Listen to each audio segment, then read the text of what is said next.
Good evening, everyone, and welcome to the October 3rd, 2019 Muscatine City Council meeting. Cinda, will you please do the roll call? Councilmember Spread? Present. Councilmember Harvey? Present. Rockert? Present. Macedo? Present. Brackett? Present. Fitzgerald? Here. Malcolm? Present. 7 present, 0 absent, Your Honor. Thank you. Will you please join me in saying the Pledge of Allegiance? I pledge allegiance to the flag of the United States of America and to the republic for which it stands, one nation, under God, indivisible, with liberty and justice for all.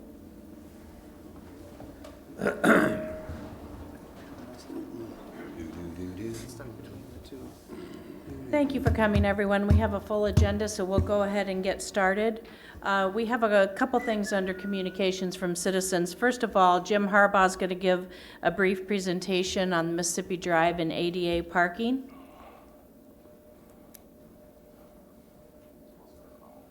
Oh, no, Brian's going to. No, I'm just going to start. Okay. So, good evening, Mayor and Council. Is this thing on? Good evening.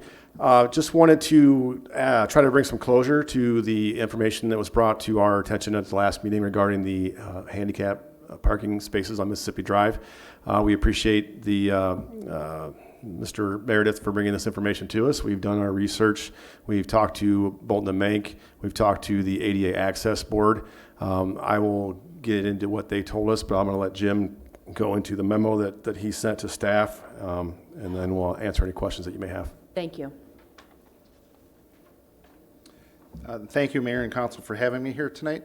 I put together a quick memo after reviewing the plans and ultimately the as-built scenario for Mississippi Drive to make sure that it complies with accessibility requirements. And there's a couple different umbrellas, I guess, to look at. It's ADA is one of them, PROAG, which is the public right-of-way accessibility guidelines, and then the ABA's Architectural Barriers Act. So we looked at all three to make sure that we were in compliance as part of the plans and also how it was implemented. Put a quick memo together, and I just wanted to point out a couple notations from PROAG.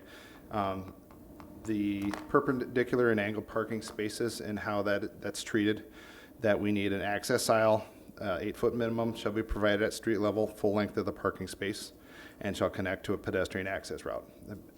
And then in addition to that, looking at the next level of the advisory, curb ramps and blended transitions. In a public right-of-way on public street parking, it notes that parking spaces at the end of the block face can be served by curb ramps or blended transitions at the pedestrian street crossing. So what that means, and I'll zoom in here a little bit just to be able to, whoops, I'm not on the right one. Too many screens here.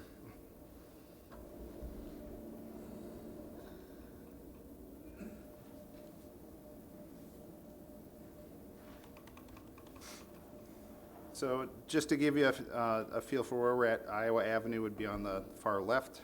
Mississippi Drive is on the bottom. And the stalls that we're looking at specifically is the one circled A, where we have a handicap parking sign here, and then we have striped out area here. And then we're utilizing, as per that code advisory R309.4, using the existing curb ramp there as part of the street section for accessibility requirements. So based on those two advisories, I would say advisory ADA is an advisory code. It's not something that the advisory board doesn't enforce. They advise. There's other vehicles for enforcement for that.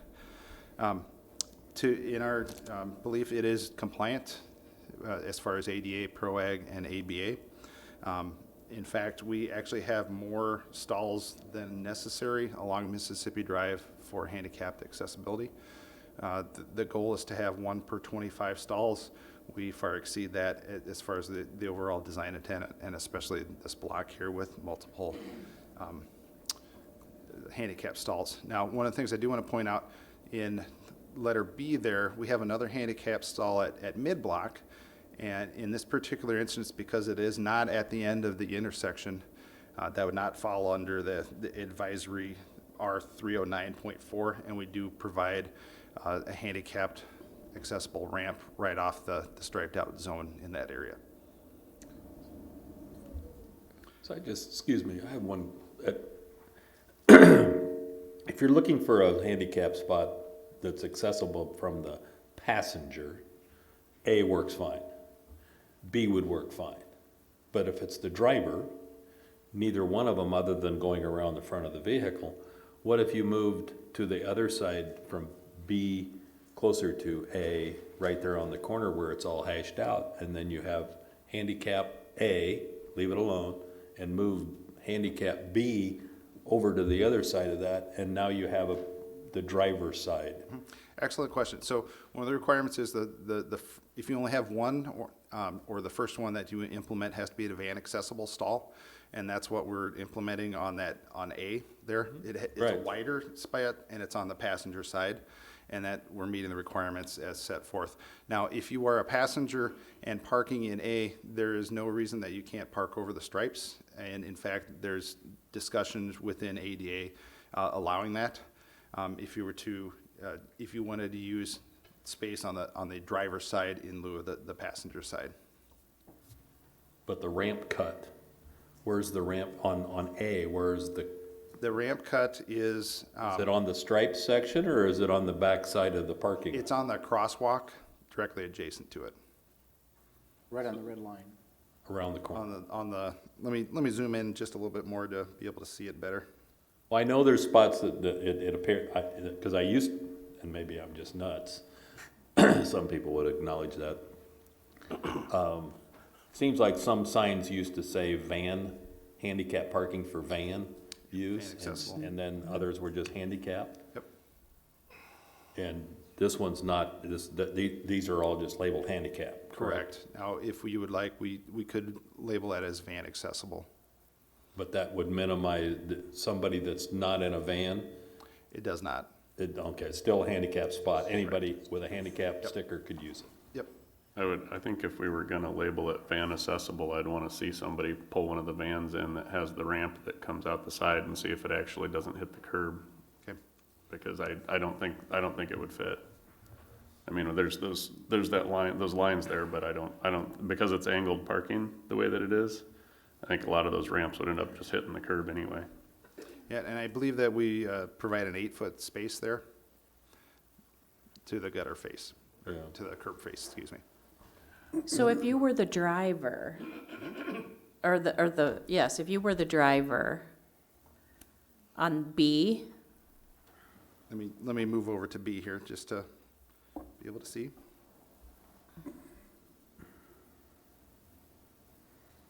then you can get out there on your side. And there's that sloped there, so you can get up there, right? So this is back-end parking. This would be the passenger side of the vehicle. Right. If you were parking here and get up this side, yes. So you'd get out which side? You can get out either side. The ramp is on the passenger side. Yeah. So then if you were the driver and you had a walker, where would you go when you got out? Around the front of the vehicle. Around the And front. how much, is there enough space between where the car is driving and your walker to be? In front of, there's 2 feet of clear zone between the parking stalls and the drive lane as part of this. There's 2 feet, Yeah, even if it's a van? yes. Okay. Well, there's 2 feet between the parking stall and the street that, I mean, if you've got a, 18-wheeler coming through. yeah, if you got a big Well, truck coming right. by and you've got I don't know, what are the old cop cars that look like an upside down tub? No, Those, I mean, those are long, yeah. I mean, so. I'm just thinking about navigating that with a walker, with the Right. semi right there, and not enough room to get through, and you'd have quite a little jaunt around there. That's Yeah, right. That's right. And my 94-year-old mother would not make it. She uses a cane, and there's no way in the world I want her walking out in front of her vehicle with cars constantly going by. So I think what I'm hearing, and I'm looking at this, I'm gonna tell you ahead of time, I'm a little biased with this. Sure. Because in the past 10 weeks, most of the people in this room know I've had the privilege of having knee replacement surgery, which meant I've had to park and get out and get into a wheelchair and navigate around whatever's going down Mississippi Drive when I decide to go over there for whatever reason. Or with my walker, navigate around the front of my car and hope I don't get ran over. Or on crutches, once again, same scenario. Even though we are in compliance and we have an exceeding number of spots that's required, what we're telling and saying is, what I'm hearing from the people, it ain't working. It ain't working to their satisfaction and safety. There's an issue. I've lived this problem.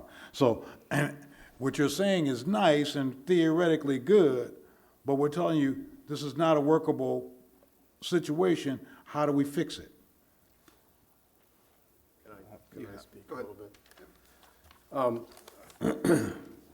I think we're at a point where we need to decide what you want to do. You're either going to make it accessible for the driver or for the passenger.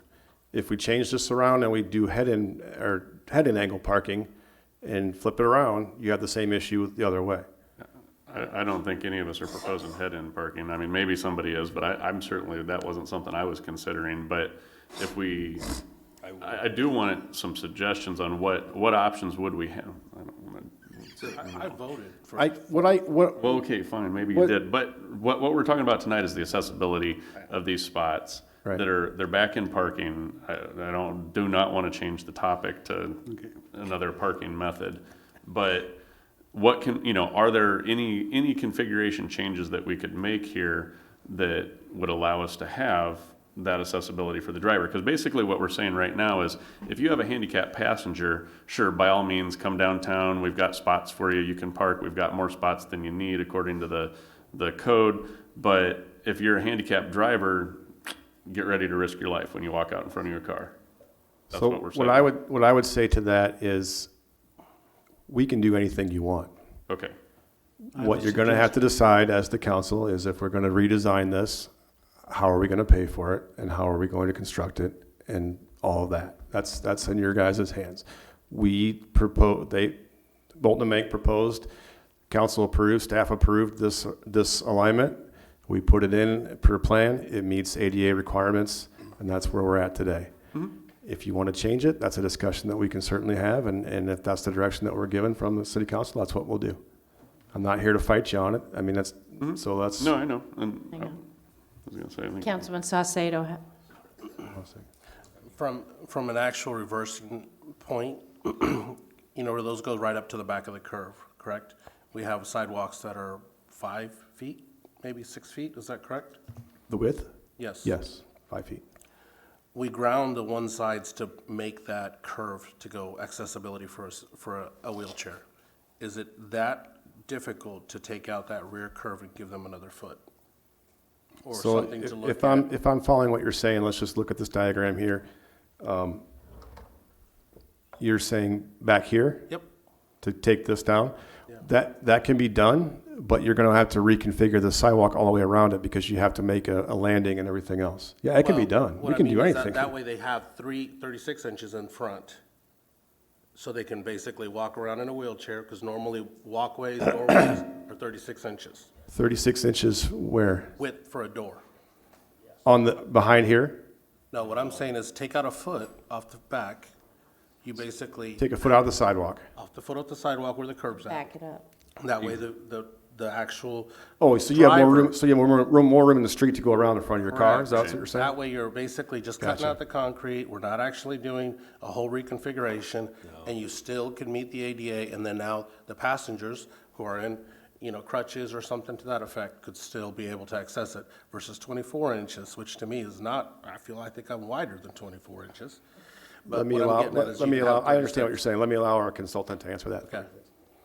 So I like where you're going as far as thought process. I'm going to throw out a different idea that might be a little bit easier to implement and would probably not wreak as much havoc on the storm sewer flows as we're cutting a curb in and bringing a spot in. So in this instance here, just as an example, what you could do is stripe out this stall right here and install a curb ramp at this point. So in this particular instance, there would be 2 curb ramps. In section A, or graphic A here, you could do the same thing. Now, it's at a loss of parking to do that. But we could potentially put a curb ramp in this area and provide striping on both sides. I think that's something that we would like to see if you could propose to us, and then we could discuss that. Because to me, I'm just looking at just from what the requests are, so we could have an option. I think it should be noted. Hang that- on, Councilman Harvey was Oh, I'm next, sorry. sorry. Jim, I had a similar thought, but instead of really eliminating the stall next to the handicap, could you just cut the curb between the handicap and the next stall over so that the driver could get out and follow the parking stripe, if you will, back to the curb and then have a ramp? Right in this area, you're talking, the handicap ramp? No, the other side. This side here? Yeah, just kind of go 50-50 with a curb cut there. Oh, it's splitting the difference at the parking stripe? Yeah. So a couple things going on here. One is, this is an existing tree grate right here, and it kind of gets in the way of that. And I would also like to make sure that there's enough access, if we are creating an accessible route, to make sure that it is a wide enough accessible route to meet ADA guidelines on either side of the vehicle, instead of just the one side as per code, and what we have shown here. Kind of the bottom line is though, ADA whatevers don't address a handicapped driver. No, they don't. They do and they don't. Their guidelines are on a van accessible space like this would be to park to the stripe side and be able to go out and use an accessible route, which an accessible route is that meets the slope requirements and ties into the pedestrian accessible route, which in this case and in most cases in a downtown area would be to use that lane of traffic to get to the crosswalk at the corners. Is that little, rectangle at the curb, is that a tree grate or what? It is, yep. This is Okay. a tree grate right here, so it's a cast iron, and it'd be hard to implement something at that spot. Even if it weren't there, I would still advocate for using this stall in lieu of putting it at the back of it, because it wouldn't meet code as far as getting to that particular ramp. Okay.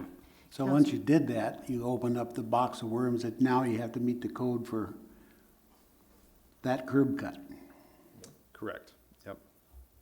Councilman I Malcolm. think that we would survey and look at it to make sure it's fairly flat through this area, and I think we have enough of existing sidewalk to be able to implement it there if the council so chooses. But we would verify it before we do anything. Go ahead. I'd like to point out too, and I say this with a lot of love, Muscatine is a maturing citizenry, and a lot of them need the assistance of mobile things. I had the privilege of being somewhere this week with a group of seniors and I listened to, and I'd say roughly 20 or 30 people were there, seniors, and half of them had stories and concerns about Mississippi Drive and handicap parking and challenges. And so we're saying there's a problem, we need professional help to solve the problem for the citizens who want to utilize this area. Yep, and I fully understand that, and, background for me, I became a landscape architect 25 years ago, which consequently was the same year my mother was put in a wheelchair. So this is very near and dear to me, and we have strived to exceed the minimum threshold here for accessibility. If the council so chooses to take it even farther, that we have no issues with that. But just know that we have exceeded the requirements. I set forth think the already. issue that is coming up that I keep hearing is, we did exceed the requirements for passengers, but we didn't allow anything for the person with disability being the driver. And so that really is, I've heard from several people that have issues with mobility, and they say they can't go downtown and use those spaces. So we never apparently thought of that before when we were doing the design, that the person with the disability was the driver, not the passenger. And there are other stalls along the corridor that we trying to balance out both sides. So there is thought behind that. This particular stall does not help on the driver's side if you do not want to go take the accessible route in front of the, So there are others in the Mississippi Drive that provide access for the driver. we tried to book in the blocks so that you have that, You have one at each end? if at all possible, yep. I'm only aware of one, and that's the one in front of the nutrition shop. And that one actually came with a lot of controversy to get it done. Back to the same thing. We need to come up with a solution to the current problem to make it work for everybody, both drivers and passengers. I would ask for consensus from council for to bring a couple of ideas back. Yeah. Yeah, I'm good with taking out the other Yes. spot, yeah. I hear 4. I'll make it 5. Okay. Thank you. So when you get an opportunity, if you could bring back a couple of ideas? Just, absolutely, just so the council knows that this project has been constructed and closed out. So any other ideas that we're going to have to pay for those, and we're going to have to figure out where that funding comes from, and something else we'll have to give to do this. But just so you're aware of that, that's fine, we can absolutely do that. Thank you. You're welcome. Are there any questions about this? I don't think so. The lower priced options that meet what we're talking about would be good. So Sorry, what? I said the lower priced options that meet what we're talking about would be good. What is before you leave, what is the position on the other side of that B to the left? What is that? B is Is a that little a bit of a- signpost or what's that symbol to the left? Right here? Nope, go across the little driveway. Right there, that thing, That's a street light. Yeah. okay? If you do what they're talking about, you're basically gonna eliminate 2 parking stalls because you're going to curb cut. If you take that stall where that lamp post is and do a curb cut on the angle, then that one would be driver accessible. And if they want to, they could pull over far enough and possibly have a van in that spot. And you have a curb cut, you're not losing any additional parking in the downtown, and it works for you. As a handicapped person here with a permit, he would have to take a look at the spot. But with all the striping and everything, he would see that that's available, and you haven't eliminated any parking. I'm sure they'll include that as one of the Well, suggestions. it wasn't going to be. Right, I well, know. we asked them to come back with a couple We of can choices. certainly take a look at it. I'm a little more concerned about the vertical change in that area, just because we have an existing driveway there, and we need to make sure that we have a landing zone at the top of the ped ramp. So Okay. we'll take a look at that first and foremost, and come up with another idea on A too, if that's. how Thank you. want us- Okay. Was there anybody in the audience that wanted to talk on this subject, please? Want this look any longer? Okay.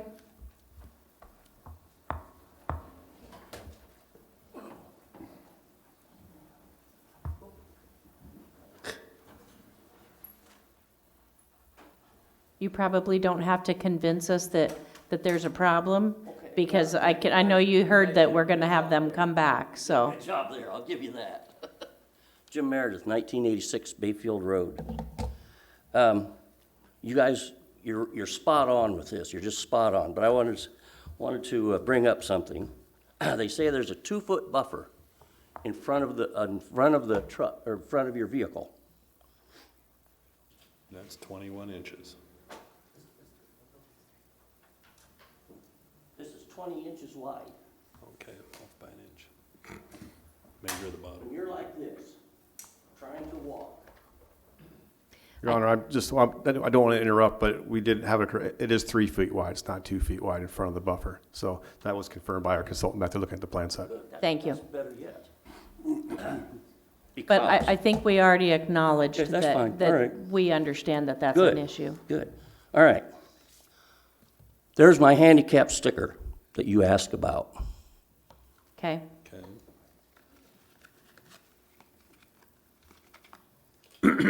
These are some pictures that you can see what the problem is. He asked whether I was parked in a handicap zone.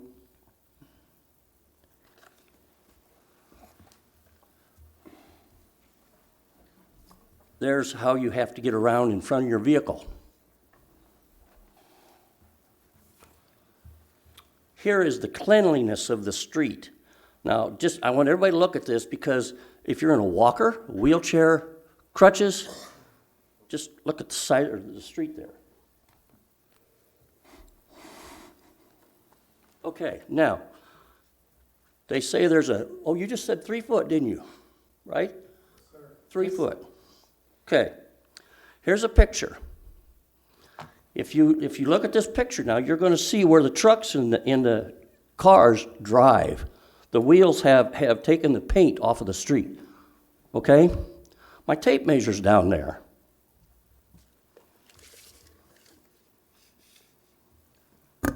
"22 inches from the base of the curb out to where they're driving and tearing off the paint. we'll take a Where's your look at 3 it. foot? Mr. Meredith, please direct your conversation to I'm me. sorry. Where's the 3 foot? There is none. There's no 3 foot buffer there. When you go out and around that bump out, you have about 22 inches of clear space before the semis and the cars can run over you. There's no 3 foot there. Now, guess I don't need that stuff. You guys covered that pretty damn good. I was sent an email by Mr. Monsager. And it was a nice email. Says, could you please provide following information so that we may provide a comprehensive response? Additional information requested. First, I would like to know where in the block Mr. Meredith parked. I just showed you. Second, I would like to know if Mr. Meredith has a handicap parking placard. I think we already addressed that. Well, but, this is... I understand. I'm addressing the attitude of the city understand. staff. Mr. Meredith, is it your contention that because there's so much debris in the street and the sand from all of the traffic, that it makes it difficult to navigate Well, of in course. this area with your walker I and wouldn't go wheelchair? down that with a walker or crutches. There's no way in hell. Thank you. That's sand. All right. We understand that this is a very serious issue, and I think you will recognize that staff, or the council has asked staff to come back with a couple of ideas. Oh, yeah, so- definitely. But I would like to address also the attitude of city staff. There was some emails sent around, and there was some discussion about me. One of them says, all Mississippi Drive is ADA compliant. That's simple as it gets. The council would decide to reverse this. Some handicap spots would make handicap passengers go around the front of the vehicle. If we would appease one handicapped driver, we would annoy the handicapped passenger. What the hell? How do you pick between a passenger and a driver? Handicap's handicap. I understand, and I think you'll agree that council has just asked staff to come I back with some understand that. ideas so that I'm we can addressing- address both. I'm addressing the attitude. I understand. I think we're pretty clear on it. I think we Now, understand. it's rude, it's arrogant, and it's pompous.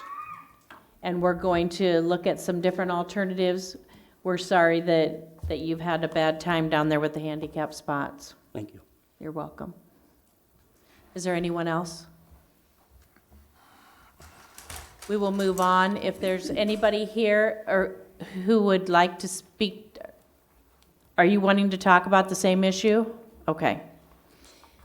Is there anybody here that would like to talk to council about something else that's not already on tonight's agenda? Please come to the podium and state your name and address.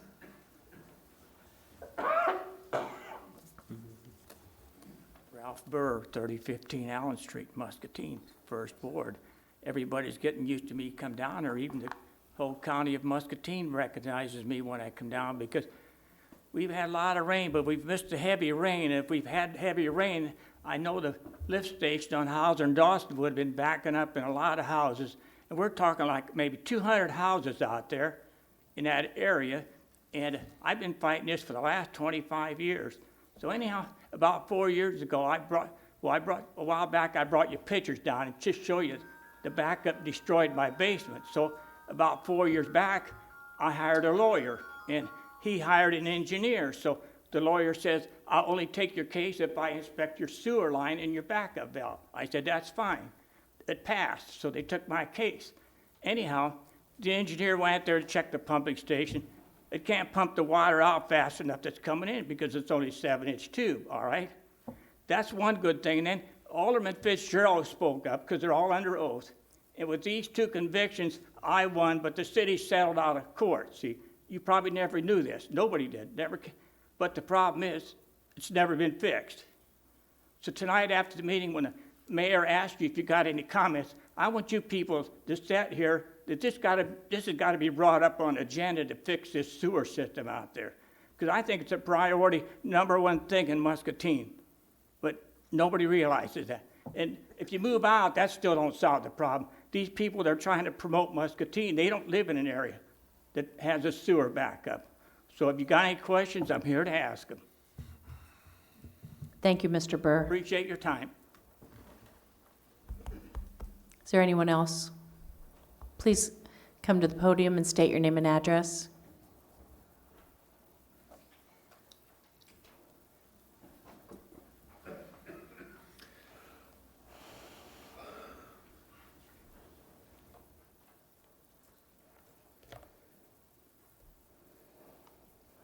My name is Gary Severt. I live at 114 East 8th Street, which is at the bottom of the hill, which is not a good place to live. This is my wife, Judy, and I'm not going to lie to you, we have had problems with water in our basement for years. We spent $10,000 to put in the French drain system inside the house, which has taken care of the water in our basement until they did the construction on 8th Street. And then there was a mistake where they forgot to seal something and caused a lot of problems. But on August and 420... No, on April 29th. April the 29th, damage was to our finished basement caused by KMA Excavating, which you hired, or they were the ones that were doing this construction work on 8th Street. On August the 17th, restoration was completed with the final installation of the carpet, of our carpet. We had it for a whole 2 days. On 8/20, at the same time, thunderstorms came through with 3 or 4 inches of rain. It was not funny. And muddy water up to our garage because the street that they put in when they redid 8th Street, I don't know who engineered it, but the city street is higher than our driveway. Now, it was always my understanding that when the city did street work, they had to take into consideration the property owners on those streets. And so the street now is above our driveway. Also, the neighbors up about 3 houses had to put in 2 steps to get up to the street. Now, And on the other side, our neighbor has a ramp to the street. There's another neighbor 2 doors up that has a very deep step up to the street. And I sort of suspect that you, like us, are not used to seeing steps going up to a street. So that street was put in, I don't know who engineered it, but it was put in much higher than it was before. And I think that is probably something that cities are not supposed to do. Now,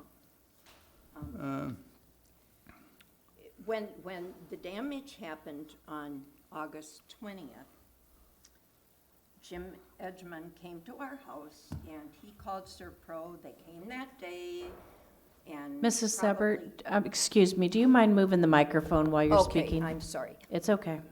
On August 20th, when we got the rainstorm, Jim Edgman came to our house, saw the damage, called Serpro for us.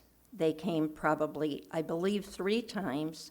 They were instructed to take out the pad because the carpet would not dry with the pad there. So we lived through several days with that. Now we just have carpet that's ripped up all over our basement.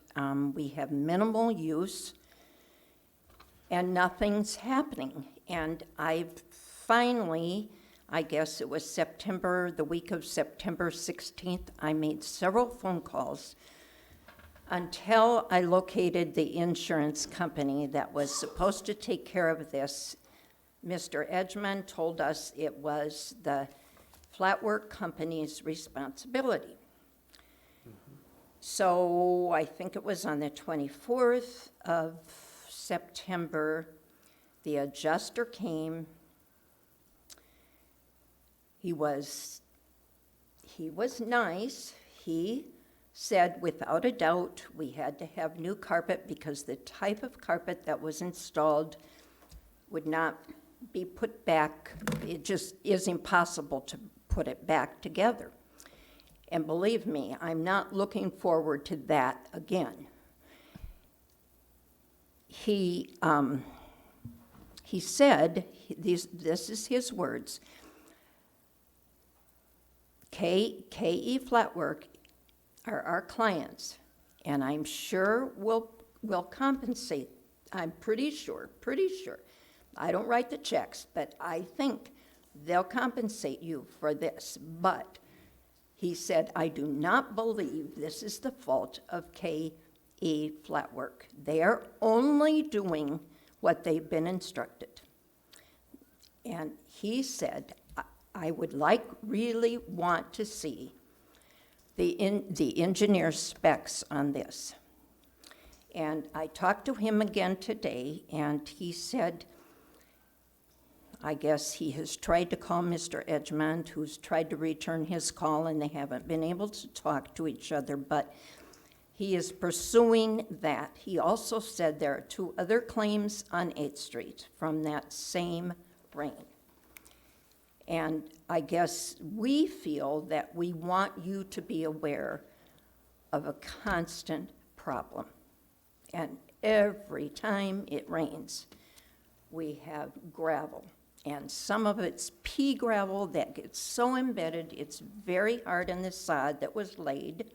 It's mostly on that parking or easement area, and it's impossible to rake it up. It's dangerous to mow. It's a problem. Now, Jim Edgman tells us it will get better when the construction's done, and perhaps it will. But Mr. Reynolds, the adjuster, told us, in his opinion, we'll have more problems next spring when the ground is frozen and there's no place for the water to go. He said, you're going to get it in again. So it's not a very encouraging thought for us. We know that you had came before, and it was my understanding that things were fixed. So I'm glad that you came back again. I'm not glad to hear that you're still having ongoing problems. I know it's been The second terrible time. for you. It has been very difficult, for me especially. And we've had problems with the water in our basement. That's when we put in the French drain system inside the house. we just had to spend $500 to extend that so we can help take care of some of the water problems now, because it didn't go to where the water came in this time. So we've extended that to help with the water problem. And to give the city credit, and Mr. Edgmond, they did put our downspout underneath our sidewalk to the front door, so it drains out on the public sidewalk. And those two things, I think, have corrected the problem for now, but I'm not convinced. Has your own personal insurance company had to bear some of this cost? The first time. Yeah. And they have told us our insurance rates will be raised because of it. The second time, they said there is no insurance company, private homeowners insurance, that would ever cover any kind of water that gets into your house between the floor and the wall. So, Councilman Saucedo has some questions. Do you have any pictures of what's happened? Right here. Do you have Mrs. any Everett. pictures? oh, I do. I have so many pictures, and I'm sorry I didn't bring them. I have That's okay. That's okay. reams of pictures. Okay. They're all on their phone. No, I printed out a lot of them. Do you, I'm what, wrong what again. what I'm interested in is possibly even a small video. If you know when the water's raining, it'd be good for us to be able to share with our staff. Well, somebody, it wasn't the 20th, we've had a lot of rain lately, and I don't know, I think it was last Saturday, maybe if that was the 28th of September. I think it rained most of that day, and somebody had a white van out in front of our street. I could see them, that was you. That was me. I took a Okay, video. and you took a video of that, so you do have that. Okay. And at that point, you know, I saw it too. I thought it looked like it was running pretty well. But I can tell you, when we get rain, and there was another rain a week ago, and Gary came home, and there was mud, again, all over our driveway, and whenever that happens, it takes a shovel to get rid of the mud. And then I go out with a hose, or Gary does, we both do, and try to clean it up, and we see the water on the left side of the driveway coming back up our driveway. On the right side, it flows out, but not on the left side. So I think there is some sort of an issue there that's not really dealt with correctly. And the right side would be the uphill side. As you're No. as you're Be facing the down, facing the street. oh, It's facing the down- street? Yeah, Okay. yeah. But I don't know whose fault it is, but I don't think that street should have been that high. When you redid it, it should have been the same level or lower, because you have to consider the people who live there and their property. There's only two driveways on our side of that street. One clear at the top, which now has sandbags Oh, yeah. on the downside of their driveway, 3 deep. Yeah, I forgot to tell you about the sandbags, and that's helped with the rain lately, but if that's the city's answer to what's happened here, If you walk down the street, you have to hop over 3 sandbags to walk down the street. and they have a sign there that says sidewalk is closed.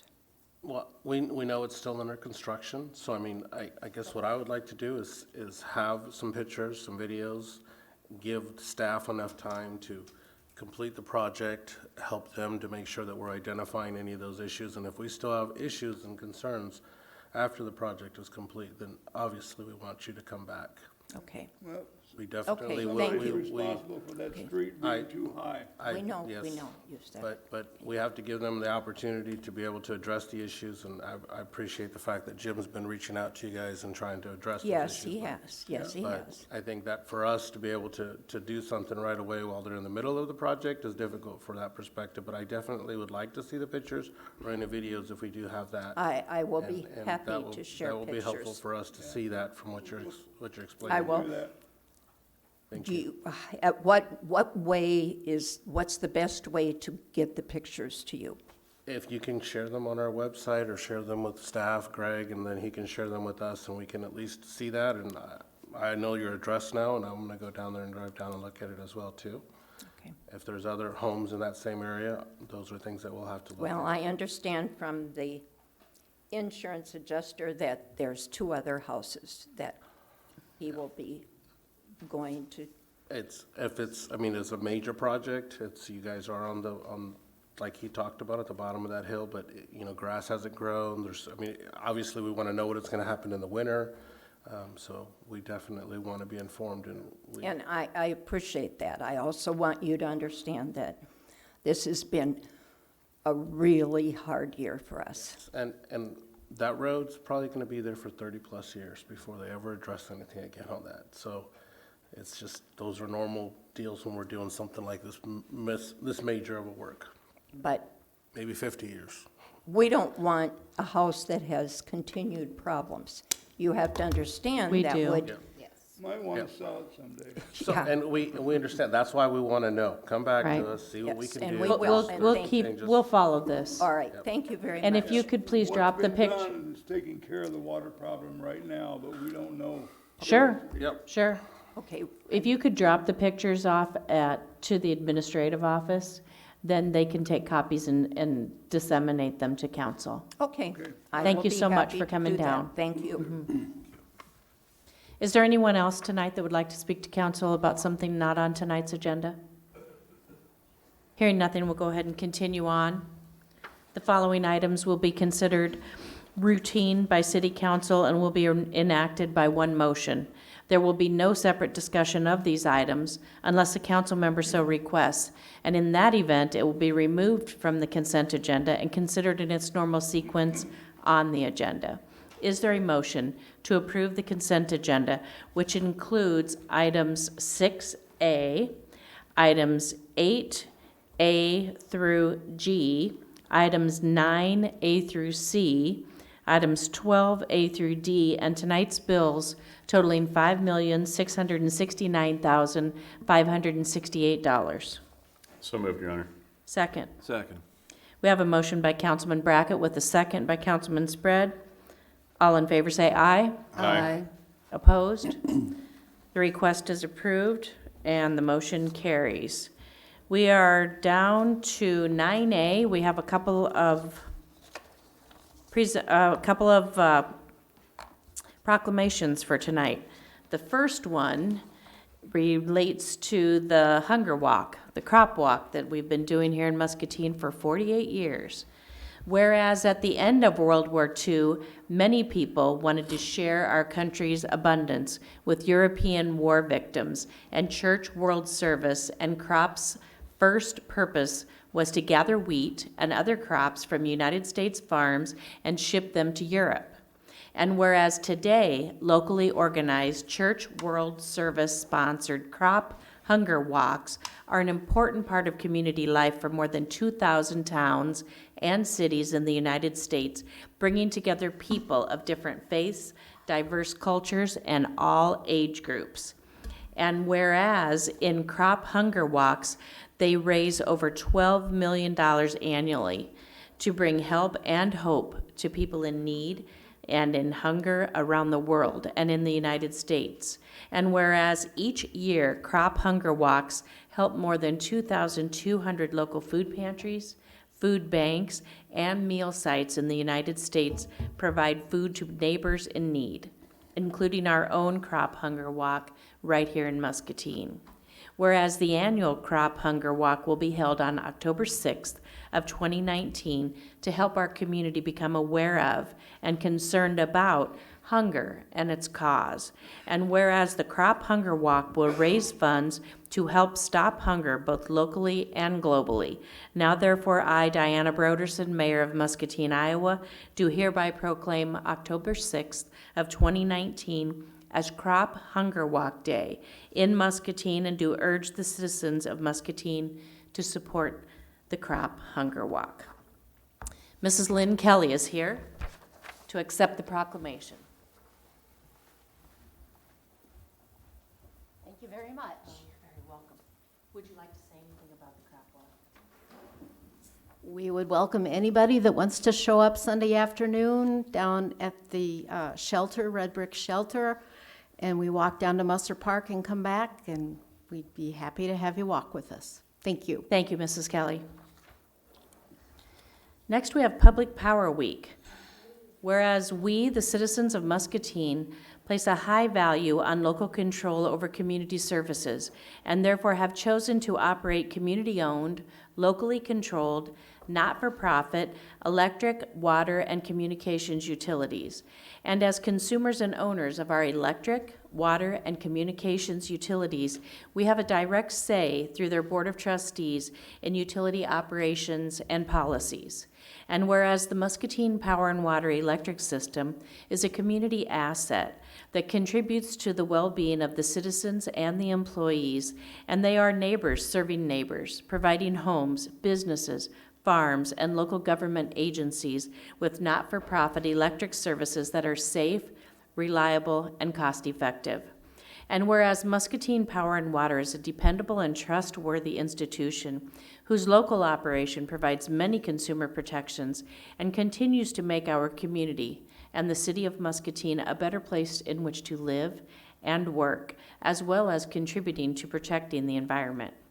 Be it further resolved that the week of October 6th through 12th of 2019 be designated the 33rd Annual Public Power Week in order to honor Muscatine Power and Water for its contributions to the community and to make its community, consumer owners, policymakers, and employees more aware of Muscatine Power and Water's overall contributions to the community. And be it further resolved that our community joins hands with more than 2,000 other public power systems in the United States in this celebration of public power and the recognition that Muscatine Power and Water is good for consumers, businesses, the community, and the nation. Our final proclamation tonight is regarding United Nations Days. And the United Nations was founded in 1945, and the anniversary of the day on which the UN Charter came into force is observed each year on October 24th. And whereas the United Nations promotes peace and security, development, democracy, economic prosperity, global health, and human rights around the world, and it is vital now more than ever. And whereas the global goals for sustainable development were unanimously adopted by all 193 members of the United Nations in 2015, creating a common set of voluntary priorities for action on combating poverty, promoting sustainable economic growth, and advancing human dignity worldwide. And whereas the United States has a long tradition of international leadership and has shown bipartisan commitment to advancing the global goals at the national and local level through such important initiatives as the United States support for global health and local leadership on combating human trafficking. And whereas a bipartisan poll revealed that more than 8 out of 10 voters say it is important that the United States maintain an active role within the United Nations. And whereas the City of Muscatine is committed to educating and mobilizing our local communities to build a stronger network of global citizens and leaders to create a more prosperous, safe, just, and sustainable world for all. And whereas the citizens of Muscatine should participate in all activities related to United Nations Day. Now therefore, I, Diana Broderson, Mayor of the City of Muscatine, officially proclaim October 24th of 2019 as United Nation Day. we will get those to the groups involved and move on with tonight's agenda. We are on 11A, and we have presented for City Council's consideration the third and final reading of an ordinance amending Title I, Chapter 10, Section 2, E1B, City Officers and Employees. Is there a motion to adopt this ordinance on third and final reading and to direct for its publication as required by law? So moved, Your Honor. Second. We have a motion by Councilman Brackett with a second by Councilman Saucedo. Is there any discussion? Hearing none. Councilman Brackett, how do you vote? Aye. Councilman Saucedo? Aye. Councilwoman Brockert? Aye. Councilman Malcolm? Aye. Councilman Fitzgerald? Nay. Councilman Spread? Nay. Councilman Harvey? Nay. This ordinance is adopted with 4 ayes and 3 nays. We're on 11B, and we have presented for City Council's consideration the second reading of an ordinance vacating the right-of-way for Briar Street and portions of the adjoining alley. Briar Street no longer serves an interest to anyone beyond the adjoining property owner. Is there a motion to approve the second reading of this ordinance as submitted? So moved. Second. Is there any discussion? Hearing none. Councilman Spread, how do you vote? Aye. Councilman Harvey? Aye. Councilwoman Brockert? Aye. Councilman Saucedo? Aye. Councilman Malcolm? Aye. Councilman Fitzgerald? Aye. And Councilman Brackett. Aye. The motion carries with all ayes. We're on 11C. We have presented for City Council's consideration the second reading of an ordinance vacating the right-of-way located on Lake Park Boulevard and Hancock Streets adjacent to 922 Hancock Street. The adjoining landowners plan to purchase the property from the city to use for their business. Is there a motion to approve the second reading of this ordinance as submitted? So moved, Your Honor. Second. Second, Your Honor. We have a motion by Councilman Brackett with a second by Councilwoman Brockert. Is there any discussion? I had some questions, and I think that the adjoining or the nearby property owner was going to come up and speak, and that I basically wanted to hear his questions and the answers we might have on Please that. come to the podium and state your name and address. Have you already given him your questions? Well, we were talking about it earlier. Okay. and It's his questions that I want to hear. Okay, go ahead. Hi, Council. Mayor, I have some site maps, some proposed site maps for this project. If it pleases, can I pass these out to Certainly. council members? Did you state your name and address for Cinda? My name is John Perrin, 911 Hancock Street. Thank you. If you'd like to pass them around, you can give them to Councilman Spread.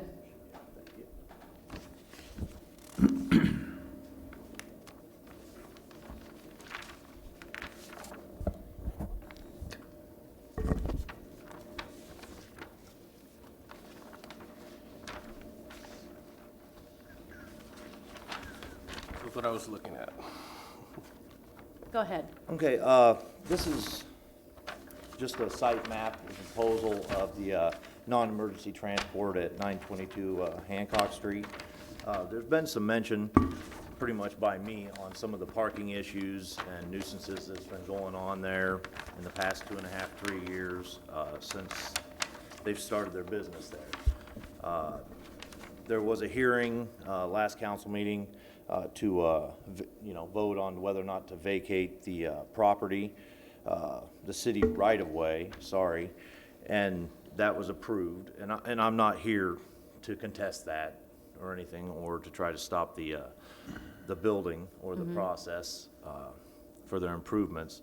But upon reviewing this proposed site plan, I had some, I don't know, some thoughts or concerns on this, and I'd like to start with, if you're looking at the map there, there's let's see, was the property that was vacated on Lake Park Boulevard, is that a part of this process? I don't see anything but a driveway going through there. You're talking about the part that has the big question mark there? Yeah. No, I don't think that was part of it. No, according to our background stuff, there's three parcels, and that one. And that one's happens to be divided. That's part of their yard for the. Part of it. Oh, I'm sorry.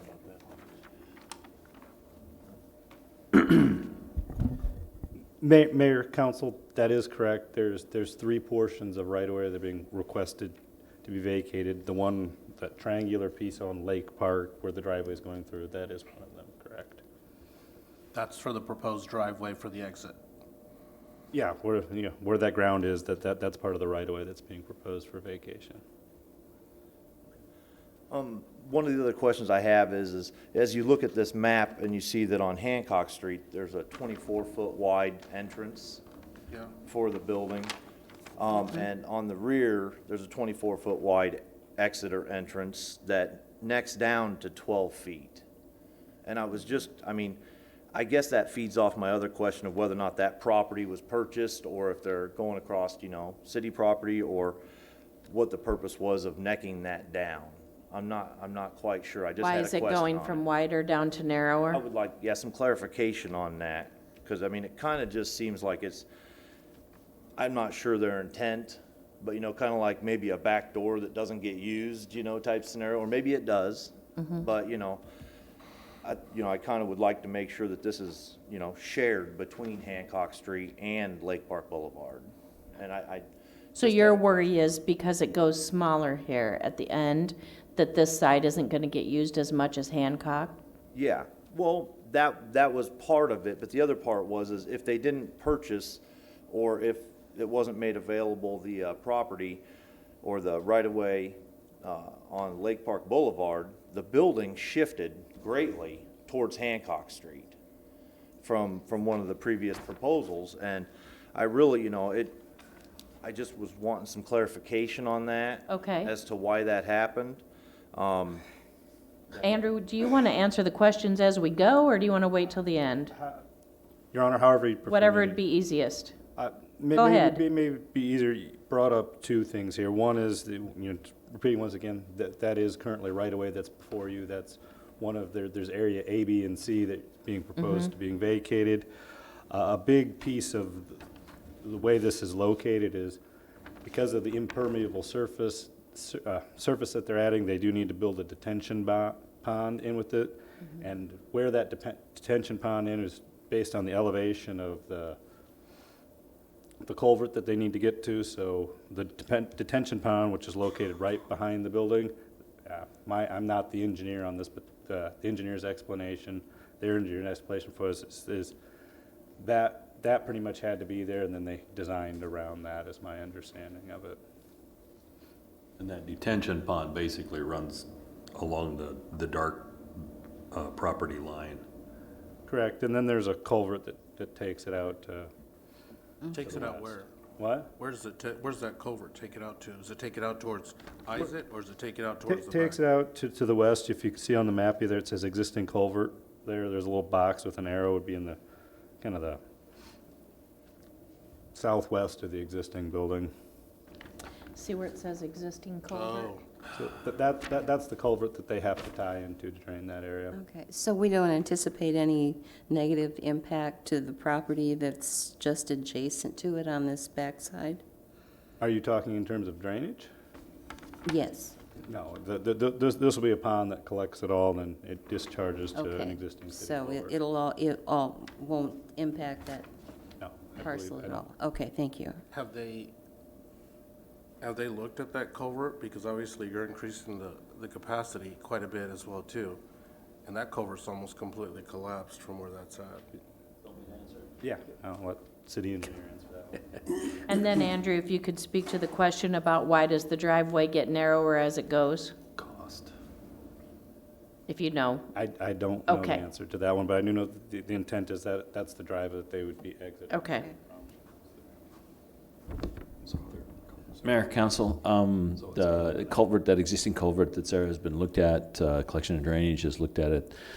I believe it's on the schedule to be cleaned before this gets done, to evaluate it, and I can't tell you that we're gonna replace it, because I don't think we have enough of a good enough look at it yet to see, and that's not my decision to make, but we have visited the site with Collection and Drainage, shown them where this is gonna discharge to.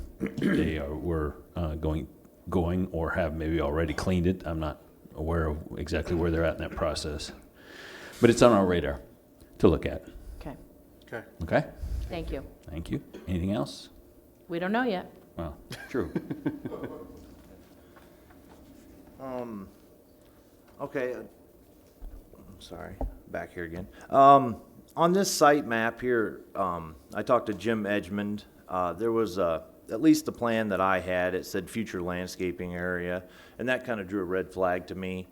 I was reassured, by Jim that there is a landscaping site plan that is going to be happening, and that the existing parking that they have been using will no longer be used by them. So I'm not sure that that's really an issue, but I wanted to touch base on Okay. that. One of the other things that I wanted to touch upon was on this print, the site plan, it says that the existing gravel parking, okay? When it says that, I would like a little more clarification, on what's actually going to be parked there. And whether it be, written on the print or, something in writing with the city or something, because of the parking issues that we have had in the past on Hancock Street. I honestly, I feel like if this is going to be for employee parking or customer parking or even the occasional fleet vehicle or something, it needs to be noted as such in the site plan. And I think that would really greatly help reduce the congestion that's been on Hancock Street. It would help clear it up anyway. Where if there's a designated spot where it's said that, hey, this is where home is. Okay. I guess, let's see here.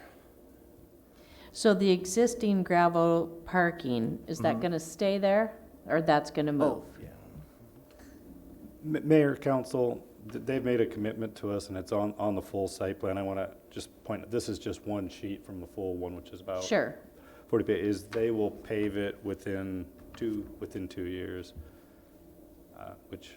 But they'll be continuing to use that same spot? For parking? For parking? Directly in front of their existing building, correct? Yes, okay.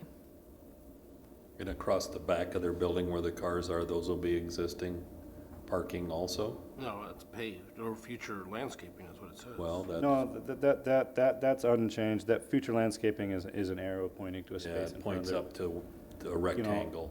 I point out both those are legally grandfathered parking spaces, and then they're adding a parking doesn't change that. But they have made the commitment to pave it within 2 years. So they have, I've heard numbers of 24, possibly 30 vehicles. So they have 20 to 30 employees. There's not parking for 20 to 30 vehicles around here. Close. And I've been taking the brunt of that for the past 2.5, 3 years, which, Will you come up to the microphone, please? This has been just an overflow of a company that's thriving, which is great. That's awesome for the community, for employment, for the services that they provide. I live right across the street. It's been quite cumbersome. Dealing with the excessive noise, the traffic, the littering. I don't have a gutter, in front of or a curb and tearing up the yard. I really would like some reassurances from the city somehow that maybe, there's something that can be done that separates the business from the residential when it comes to parking.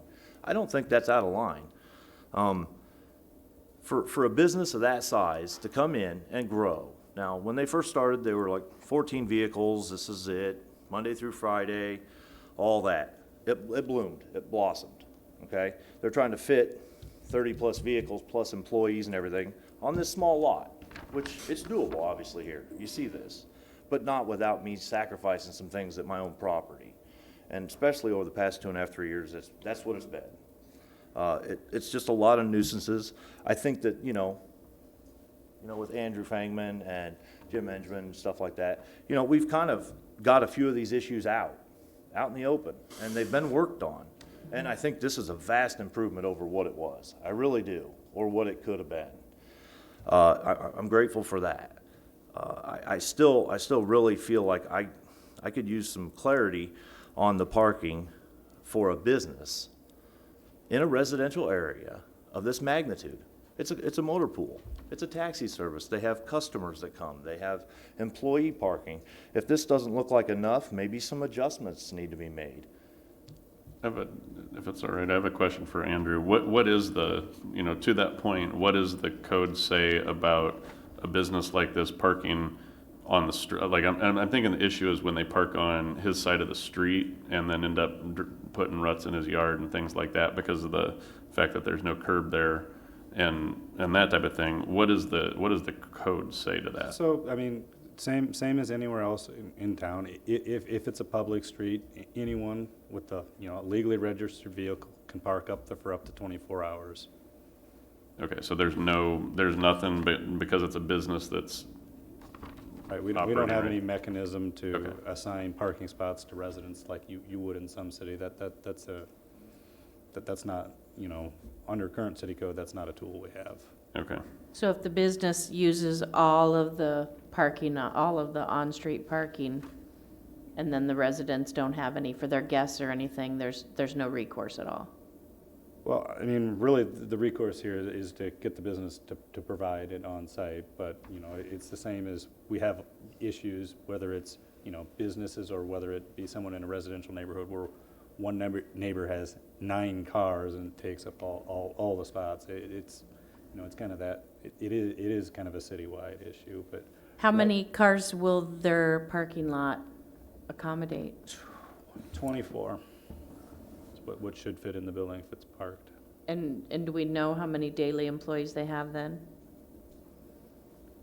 I do not know. We don't. I don't know that number confidently off Okay. the top of my head to say. I have another question, and Go this ahead. might be, is this a 2 or 3 reading? Are we passing this tonight if we vote on it, or is this, it says second reading, but I didn't know if this is something that requires 2 or 3. It's 3. It's 3. Okay, so I Council guess, Mayor, the other thing I would add is that the third reading makes sense because even after we vacate it, you need to take action to approve it on the third reading, or after the third reading to approve the execution of the deed. And that's not on the agenda tonight, so the next meeting would be the. I guess what I would ask then, because this is a lot of vehicles on a residential street. And I like the fact that this business is succeeding, all of those things. I got some really good feedback on them recently from somebody that I sent that direction, so that was good to hear as well. But it does give me a lot of concern, and so I would like some reassurance, I think, from that business owner on what they're, are they going to be telling their employees to park on their property, or are they going to be utilizing this city street for all of their business traffic? And before we approve vacating a right-of-way and allowing them that expansion, I would be more comfortable with some reassurances, at least directly from the business. Are they here? No. I do not see them, no. Okay. And I don't need them to necessarily be here in front of us. I'm just thinking, if city staff can reach out to them and ask for clarification on where their employees are going to park when they're working and whether or not they intend to put it on that. Right. And But I think the other thing that does bear pointing out is what's proposed here probably maximizes the maximum number of vehicles you can get off the street, and also by putting it in an indoor facility even lessens the impact. So if you're looking to lessen the impact of the parking on this neighborhood, I mean, I don't see an option where you could do it better. Certainly suggestions from anyone that they'd like us to take back to the property, or how you could physically do this to make it better, open to. But I do think that should be pointed out, that this probably solves it as much as physically possible. Go ahead. Go ahead, Tom. I have a question for the gentleman. Yeah. What would a no parking zone in front of your home mean to you? Well, presently, right now, my wife does park her car out front there. She uses it on a daily basis. I have a teenage son that, he's a senior in high school, and he's probably going to be using it the next couple of years. Absolute no parking in front. I have relatives that come over. I have, family and stuff that otherwise would probably not have a suitable place to park.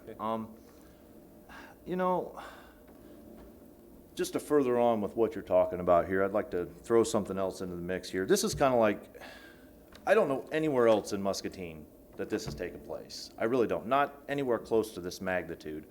And maybe this is kind of new ground. Maybe there's something to be learned from this. I don't know. But now's the time.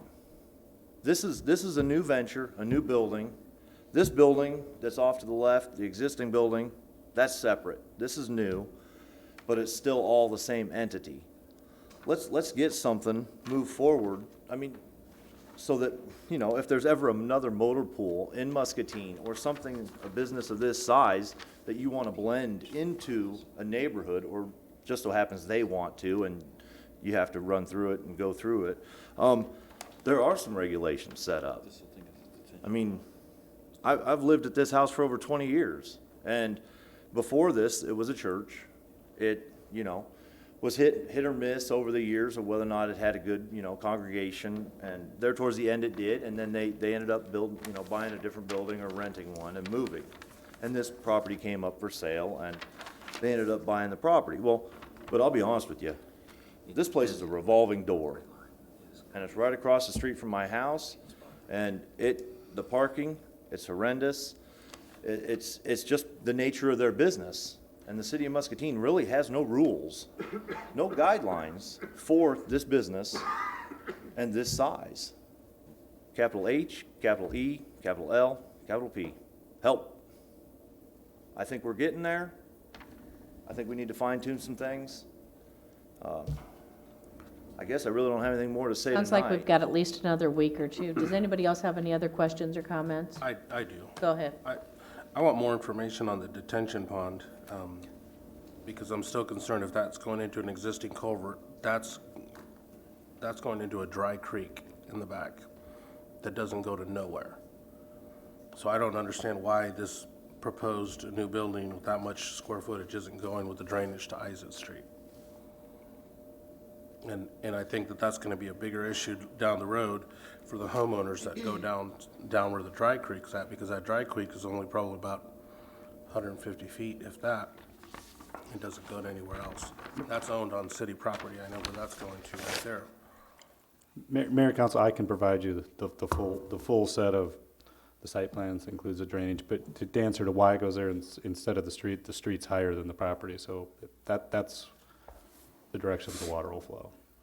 The Isaac Street is higher Yeah, than the Isaac, property. where that Isaac's higher, that's why they had to go that way. They have the contours on the site plan, so.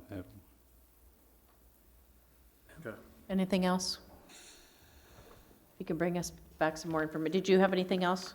I Okay. just wanted to thank everybody, the committee, the council. We appreciate you coming and Listening to what I had to keeping say this today. before us. Yep, thank you. Thank you. We are going to take a roll call vote. Councilman Spread, how do you vote? Aye. Councilman Harvey? Aye. Councilwoman Brockert? Aye. Councilman Saucedo? Aye. Councilman Malcolm? Aye. Councilman Fitzgerald? Aye. And Councilman Brackett? Aye. The motion carries.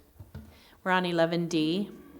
We have presented for City Council's consideration a resolution setting a public hearing for the Urban Renewal Plan Amendment.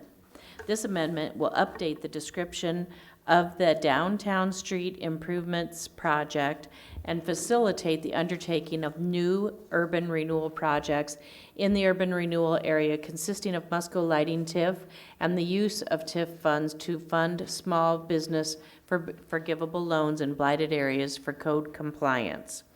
This public hearing would be held on November 7th of 2019 at 7 p.m. Is there a motion to adopt the resolution as submitted? So moved. Second.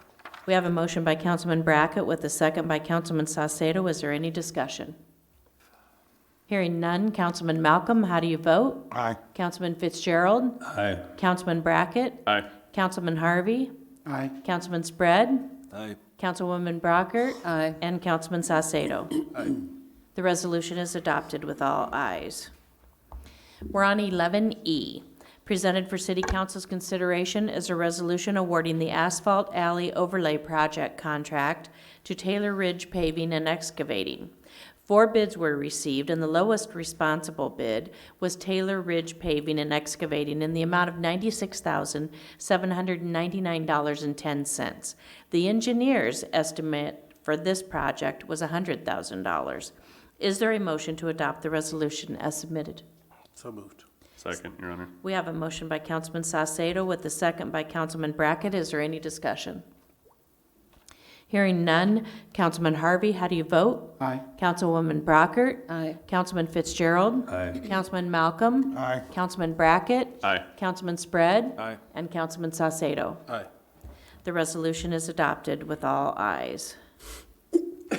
We're on 11F, and we have presented for City Council's consideration a request to approve the issuance of a purchase order to Stanley Consultants in the amount of $15,600 for the air permit assistance and study. This cost will be added to the high-strength waste project. Is there a motion to approve the request as submitted? So moved, Your Honor. Second. Second, Your Honor. We have a motion by Councilman Spread with a second by Councilwoman Brockert. Is there any I discussion? had one question. Go ahead. Was this something that we budgeted for, John? I don't Mayor, remember council? talking No, it is about not. It is something that has come up from the DNR since then. We are in a construction permit request, and then we told them we had another burner going in as well in continuation of the project, and they said, what do you do with the other burner? And they found out we didn't have a permit for it, so. And we don't know why we didn't get a permit for it last time. I wasn't here when all that happened, and everybody who was doesn't remember why we didn't get a permit either. But they're not gonna let us proceed until we get a permit for our, so they call it an as-built permit. It's no big deal. We just have to go back and get a permit for it now. Okay. One more question. Being that this is an emissions monitoring type of a permit, is that something that we are going to put a continuous monitoring on the units itself, or will it just be a permit and that's it? They're not asking for continuous monitoring? No, I don't believe they're asking for continuous monitoring, no. Okay. Very good. Yep, thank you. Thank you, John.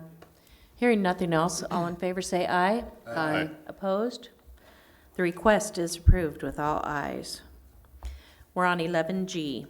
Presented for City Council's consideration as a request to approve the issuance of a purchase order to Primex in the amount of $56,630 for the purchase and installation of 3 variable frequency drives at the Papoose lift station.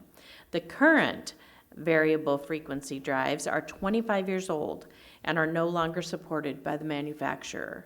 3 bids were received, with the low bid being from Primex. There's $100,000 budgeted for the expense. Is there a motion to approve the request as submitted? So moved, Your Honor. Second. Second. We have a motion by Councilman Brackett with a second by Councilman Harvey. Is there any discussion? One question. Go ahead. Get on up there, John.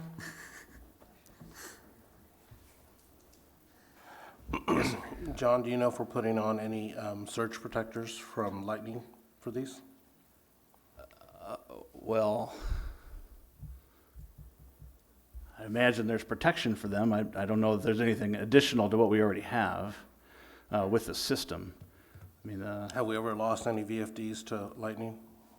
down at Papoose, lightning generally Any of those happens from, stations? we've lost things at the plant. We've had issues with Okay. generally it doesn't strike the VFD, obviously. It strikes the power outside, and something happens internally within the VFD. So there'll be components of it that will become disabled or whatever, and we have to go in and repair the VFD after a lightning strike of that kind. To put any kind of surge protection on something that large, I mean, we're talking some very large pieces of equipment that would be quite expensive, and we have looked at that. Could you at least request to see what the cost would be for some of that surge protections? Obviously, these are not small costs that we're buying these for. And I bet they probably wouldn't be as expensive as you think, maybe $3,000 or $4,000 for some of those surge protectors. There are breakers on them, of course, so. Yeah, I know. But if that would be a request, is what I'm asking. Sure. For surge protection from lightning on the VFDs. I'll look, and I'm sorry, I just don't remember what was on there. There may be Yep. something in there, I but didn't I'll, see anything on it, that's why I was looking at it, so I'm just I'll asking. ask. With the recent amount of lightning that we've had, it's just something that would probably be good as far as an investment. Sure. Just a request for the cost before we do anything, so I'm asking. Thank you, John. Okay. Hearing nothing else, all in favor say aye. Aye. Opposed? The request is approved with all ayes. We're on 11H, presented for City Council's consideration as a request to approve the issuance of a purchase order to Krieger Motors in the amount of $49,486 for a 2020 Chevrolet 3500 four-wheel drive dump truck with stainless steel dump bed and toolboxes. 7 bids were received, with Krieger's being the low bid. There's $45,000 budgeted for this purchase. The remaining amount will be paid through savings in other areas of the budget. Is there a motion to approve the request as submitted? So moved. Second, Your Honor. We have a motion by Councilman Saucedo with a second by Councilman Brackett. Is there any discussion? Hearing none, all in favor say aye. Aye. Opposed? The request is approved with all ayes. We're on 11I. Presented for City Council's consideration is a request to approve the issuance of a purchase order to Custom Fiberglass Coaches in the amount of $12,570 for the purchase of an animal control transport unit. There's $15,000 budgeted for the purchase. Is there a motion to approve the request as submitted? So moved. Second.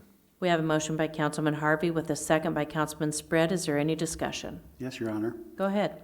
I just would like to suggest maybe that the city see if, instead of maybe junking this unit out and this in conjunction with getting the new truck, whether some local small community could use our old unit, either give it to them or nominal charge, particularly a community that doesn't have anything available right now. I hate to see it just kind of go. I think the Bye-bye chief if it said that last time he Yeah. did that, Right. that a smaller community, and that he was in favor. I personally obviously don't know the condition of the truck and the transport. That may make a difference of whether it's still going to be usable to somebody, but if it is, it'd be nice to donate it, if nothing else. Nice idea. Yes. Anything else? We'll certainly follow up. Hearing nothing, all in favor say aye. Aye. Opposed? The request is approved with all ayes. We're on 11J. Presented for City Council's consideration is a request to approve change order number 2 for the High Strength Waste Project. This change order would add 4 items, including redirection of sanitary sewer line, recycle center dedicated water line upgrade, ADA parking spot paint striping, and extra paving for customer parking. The total of these 4 items is $35,642.86. Is there a motion to approve the request as submitted? So moved, Your Honor. Second. Second, Your Honor. We have a motion by Councilman Brackett with a second by Councilwoman Brockert. Is there any discussion? All in favor say aye. Aye. Opposed? This request is approved with all ayes. We're on 11K. We have presented for City Council's consideration a request to remove the traffic signals at the intersection of 8th Street and Broadway. With the upcoming construction on the West Hill sewer separation, the lights will need to be removed. Staff recommends replacing the signals with all-way stop signs. The Muscatine Traffic Committee is in support of this proposal. Do I have a motion to approve the request? So moved. Second, Your Honor. We have a motion by Councilman Saucedo with a second by Councilman Brackett. Is there any discussion? Yes, Your Honor. Go ahead. I asked Jim before the meeting why we needed a four-way stop here at all, and he explained it to me. I wonder if he would explain it, because I asked, why do we need to stop at all at that intersection? And he gave me a reasonable answer, so I thought maybe the council would like to hear it. Well, let us all be the judge. True.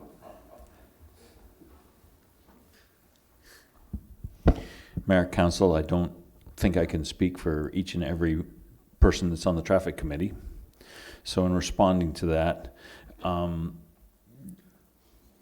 ideally, if there wasn't anything else going on at that intersection, just stopping that with a two-way with stop signs on either side of 8th would definitely be the way to do it. However, the school district still, and I don't think it's, I'm pretty sure that it's not to the level that they did this when they first closed that school that was there. But there are still a couple of buses, I believe, no, I don't believe, I know for a fact, there's still a couple of buses that pick kids up there at that old school site and then drop kids off there. And so, to my way of thinking, four-way stop makes sense there, if nothing else, just because there's still going to be more pedestrian activity at that intersection than probably any of the others up and down that street. And that is the response I gave. Councilman Allen. Thank you, Jim. Anybody else? I, Go ahead. my one minor question is, once the construction work is done on 8th Street, are we putting the traffic lights back, or are we just gonna keep the No. four-way This stop? is proposed as a replacement to those traffic signals, so the traffic signals would go away. Okay, that's what I'm just following. Okay. Thank you, Jim. Thank you. Thank you. Hearing nothing else, all in favor say aye.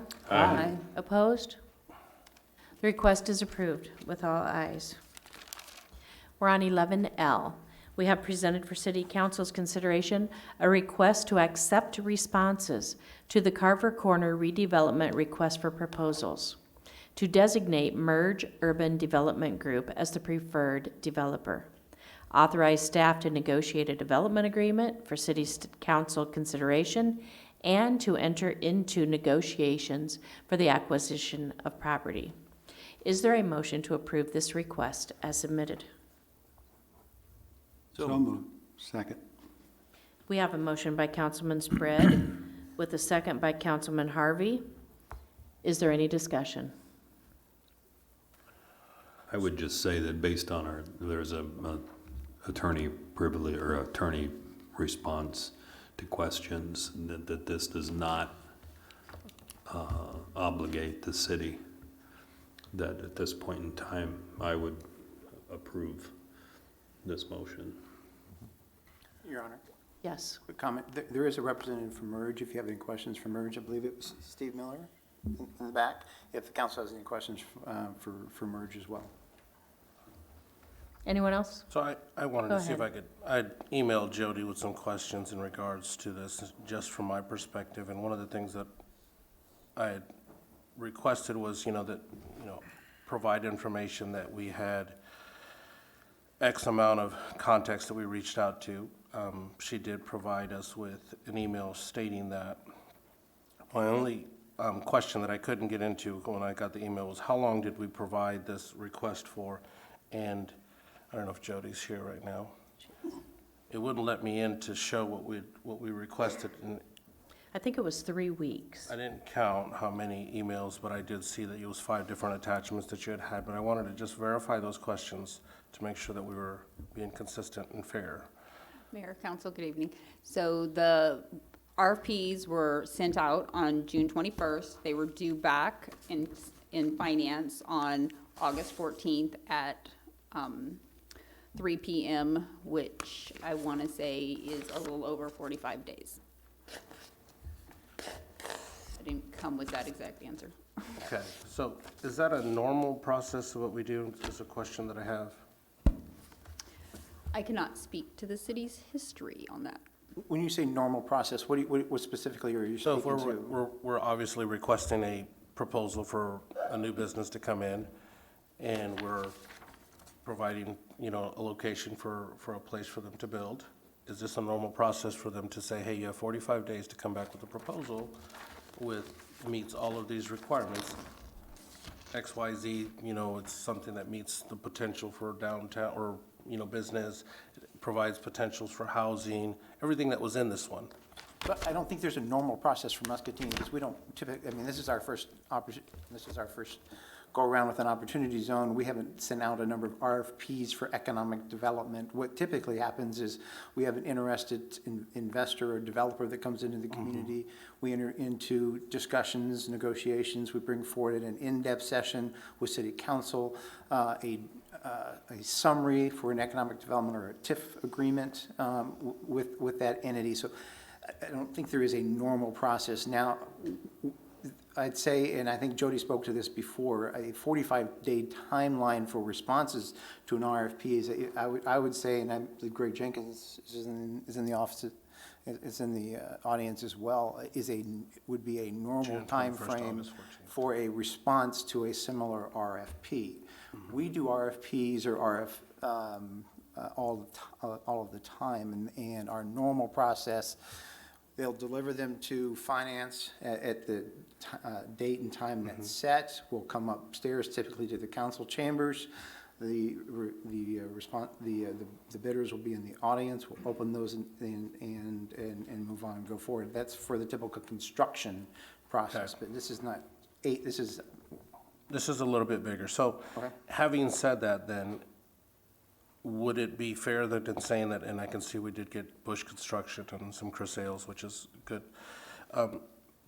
Did we have conversations then with Merge prior to this proposal that was sent out on June 21st to make it, are we basically in a sense being fair to all parties?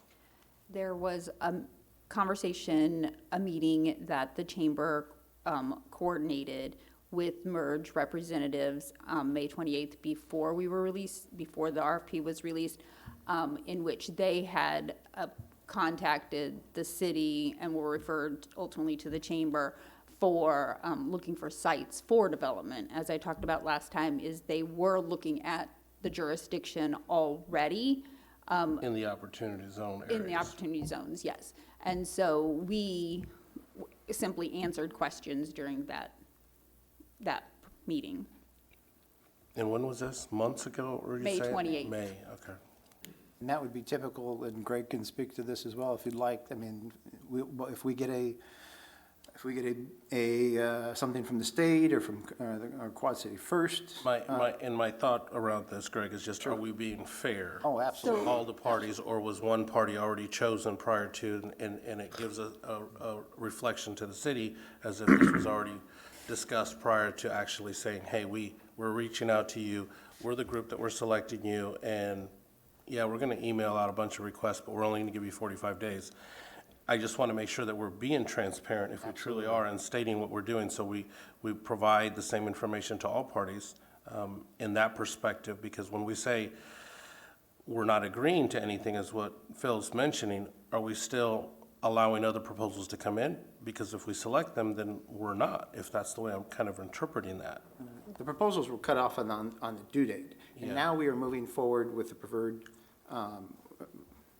provider is not the right word, but the responsive bidder, to enter into negotiations in a public process that will ultimately end in a proposal that will come before council for consideration. And at that time, when you enter into agreements or for the sale of property or into a development agreement, that's when you are binding the city. At the end of the process, we are just at the beginning of the process where you'll have an opportunity for public input, council input, and discussion until we get to that point. So as Matt stated in his memo, there's nothing binding at this point in time. And we respond to anybody that is willing to look at Muscatine for development, and happy to do so and on any occasion. If council is open, Steve Miller, who's representing Merge, actually would like to talk about the experiences they've had in other communities related to that specific issue.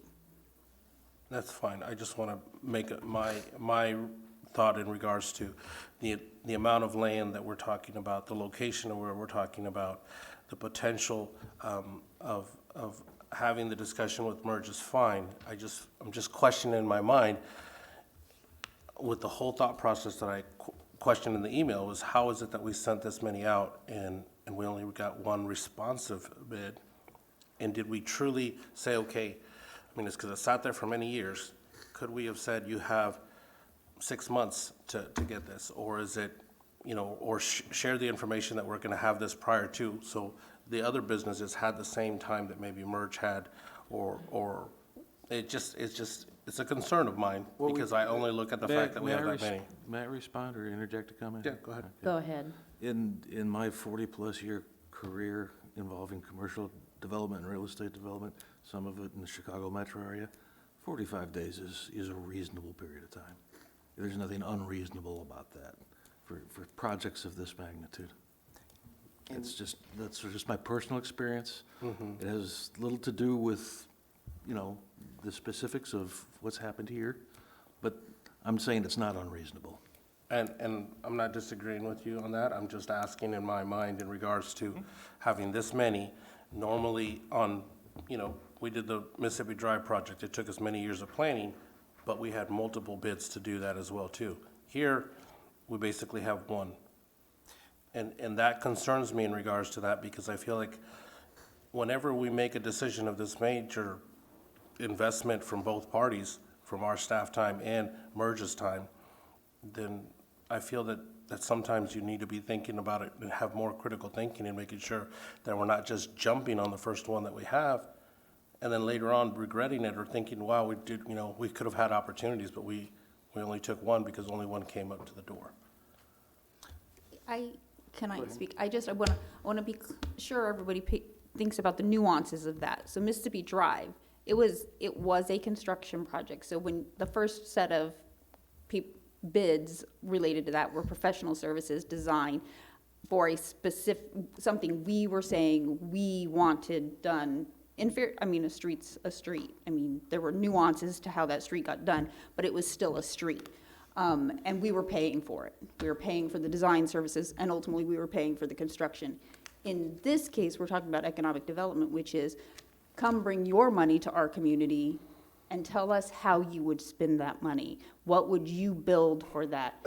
And so in this case, one company who had already been looking at our community before that elected to respond to that and provide a concept to start with that we can talk about and work on and does, you know, start to address some of the community's goals that have been outlined in the comprehensive plan, in the housing study, that kind of thing.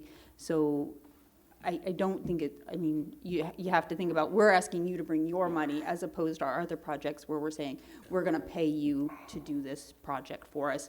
And it's much easier for somebody to say, okay, let me do your job because I wanna get paid. And just from a timeline perspective, we went through the whole opportunity zone process where we requested those zones to be designated. We were lucky enough to have those done. And then the RFP went to 2 city council meetings in advance of that 45-day RFP process as well. So this was out there, and we had that designation, and obviously, in this case, we had somebody that was looking to Muscatine. Anybody could have been looking to those opportunity zones in that same time period to develop in Muscatine. And don't forget that a large chunk of that list, we specifically requested when we met with the city of Iowa City, if we could utilize their list. They're a different type of community than we are. They are a university town. And developers that are looking to Iowa City may not be necessarily looking to Muscatine. We have companies are most likely looking for a different set of criteria.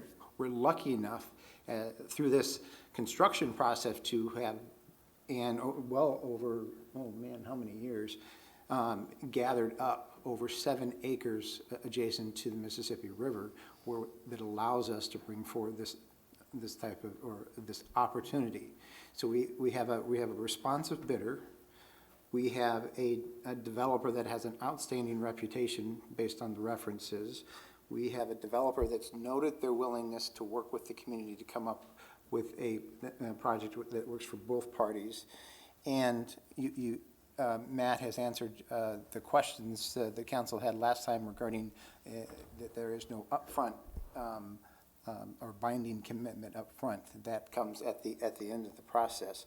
So they've met all of the requirements of the process that was approved, recommended by staff and approved by council following 2 meetings. So, I think part of the reticence that we're feeling up here is certainly nothing at all about Merge or the competence of them, but whether or not we really want to see happen on those 7 acres what was originally talked about. I think there's some question about whether or not we want to have housing in that space, or do we want to do other things? And is Merge still interested if we decided that we wanted to do other things besides housing? Go ahead. Actually, I'd like to ask a question of the gentleman from Merge. Welcome. Yeah, welcome. What was attractive about that site? What made your company want to look at investment that size in that area? I'd like to hear your perspective on that. Yeah, well, thank you for having me. Please move the microphone up so we can all hear it. Thank you. Mayor, Thank Council, you. thank you for having me. So just let me be clear. My name is Steve Miller, and I'm with Slingshot Architecture, who works with and for Merge Urban Development. So Merge, Joy, and Brent, they are looking all over the Midwest at opportunity zones for a similar size development.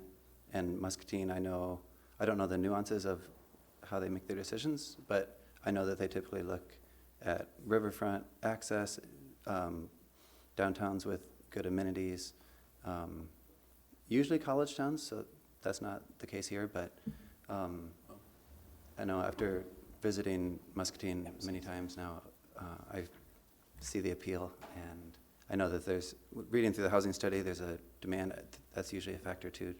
I know that we've looked at Iowa City and it's not appealing because there's so much going on there. And so we're looking to, in smaller sized towns, to bring urban living downtown for that kind of missing middle of market rate housing. And one other follow-up question. I know one of the things that I had seen in the plan was, well, I don't know if it was in the plan, but there was something that was discussed at one point in the committee meeting that we had regarding when we were talking about whether it was responsive or not, was that at least in one of the buildings there might be the possibility of a grocery store. Yeah, we really prioritize the public realm and with as much ground floor retail as we feel like can be supported at that location. So on this site, I just blanked on the name of the street, I apologize, but we lined the main street that curves around with commercial on the ground floor and then residential walk-ups on the other buildings to keep that sidewalk and pedestrian zone active with those doorways. And but we haven't identified a potential tenant yet. I know in Oshkosh we're working on a similar scale project, and we are working with a potential market. Okay. That's kind of a dream.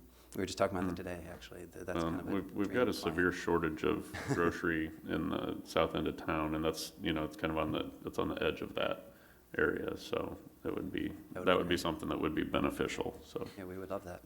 Councilman Malk. This is probably towards Greg or Jody.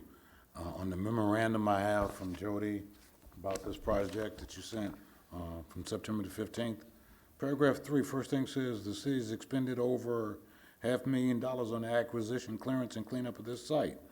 Okay, that's nice. But then on page 27 of the proposal of these people, it shows that the land is going to be sold to them for $50,001. There's a big difference between $500,000 and $50,001. I mean, this is taxpayer money that's already been spent, and this is, I don't know, the land, I'm going to assume 6 acres of prime land on the river is worth more than $50,001. I'm just guessing. A quick response. Just remember that this is a concept. This was their response, and it's a concept. But if you look at the overall concept, I believe it's a $52 million investment with a roughly $32 million increase in assessed value that would be distributed amongst the city, the county, and the school district. So your taxes, in addition, are going up as well. So you're looking at one piece of the entire. And that is their proposal.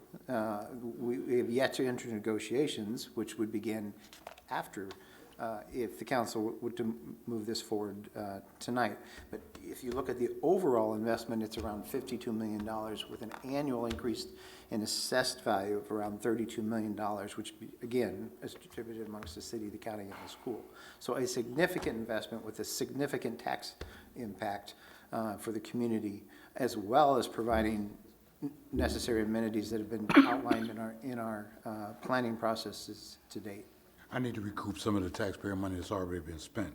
My next question is on page 26 of Merck's thing. There is in here that says, typical public financing participation include 15 to 25% of project costs. Really? It's on there. They put it on there. I'm like, really? I would reiterate that this is a public-private endeavor. We asked for them to come and make a proposal to address the needs that we identified. And so it is typical in an economic development process of this type for there to be either reduction in land cost. Frequently, the land is then given or sold very inexpensively compared to the acquisition price for the return on the long-term recovery of the taxable value. That seems like a steep amount for me, though. I'm sorry, I'm really frugal, I'm good at shopping. So, You know, if I can interject for a moment, there are any number of economic development projects that we've funded through the city. And when you get to this level of a project, there's often what we would call a local match. So that 15 to 25%, first of all, is unspecific. But it could take the form of TIF, tax abatement. There are any number of tools that fill that space. We don't know what that is yet. And that's the whole purpose of going down this road, is to have that conversation so we can figure it out. The $50,000 purchase price you're talking about today, that's just a place marker. That's not a real number. That has to be figured out yet. Okay. That's what I need to hear. I'm uncomfortable with that amount for $50,001. I'll take a loan out from your bank and go buy it myself. Maybe. Yes, Only with please. approval from council.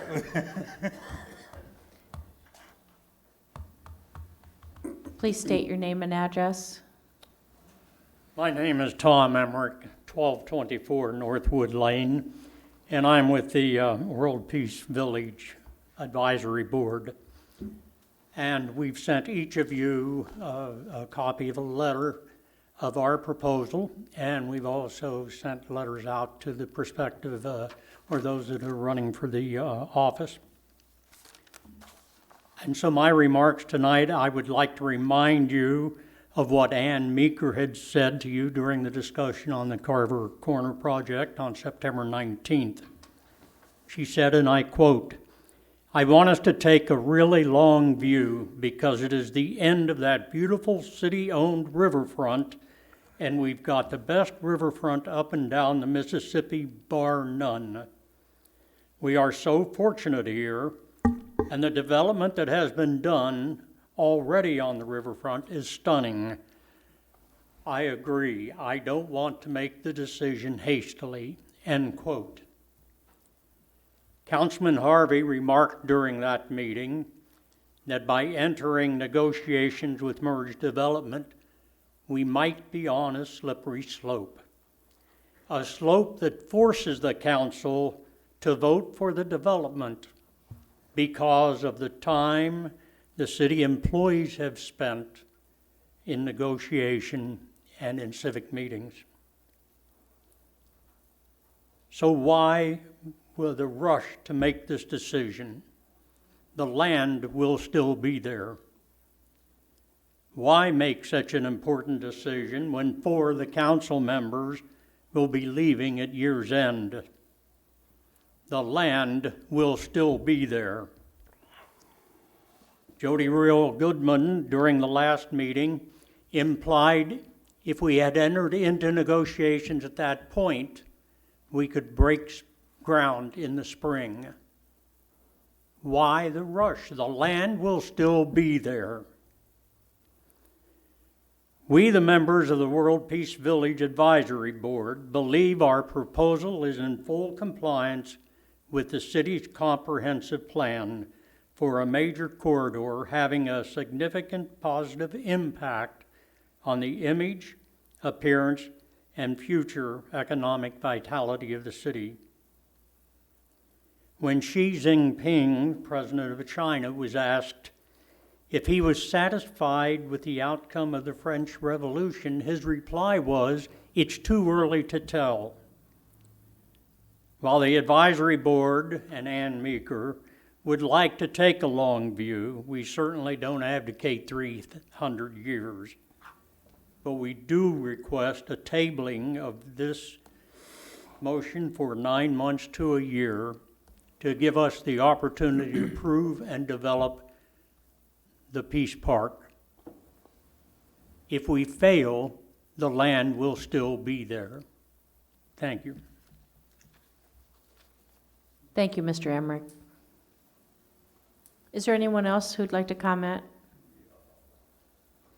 Yes, please.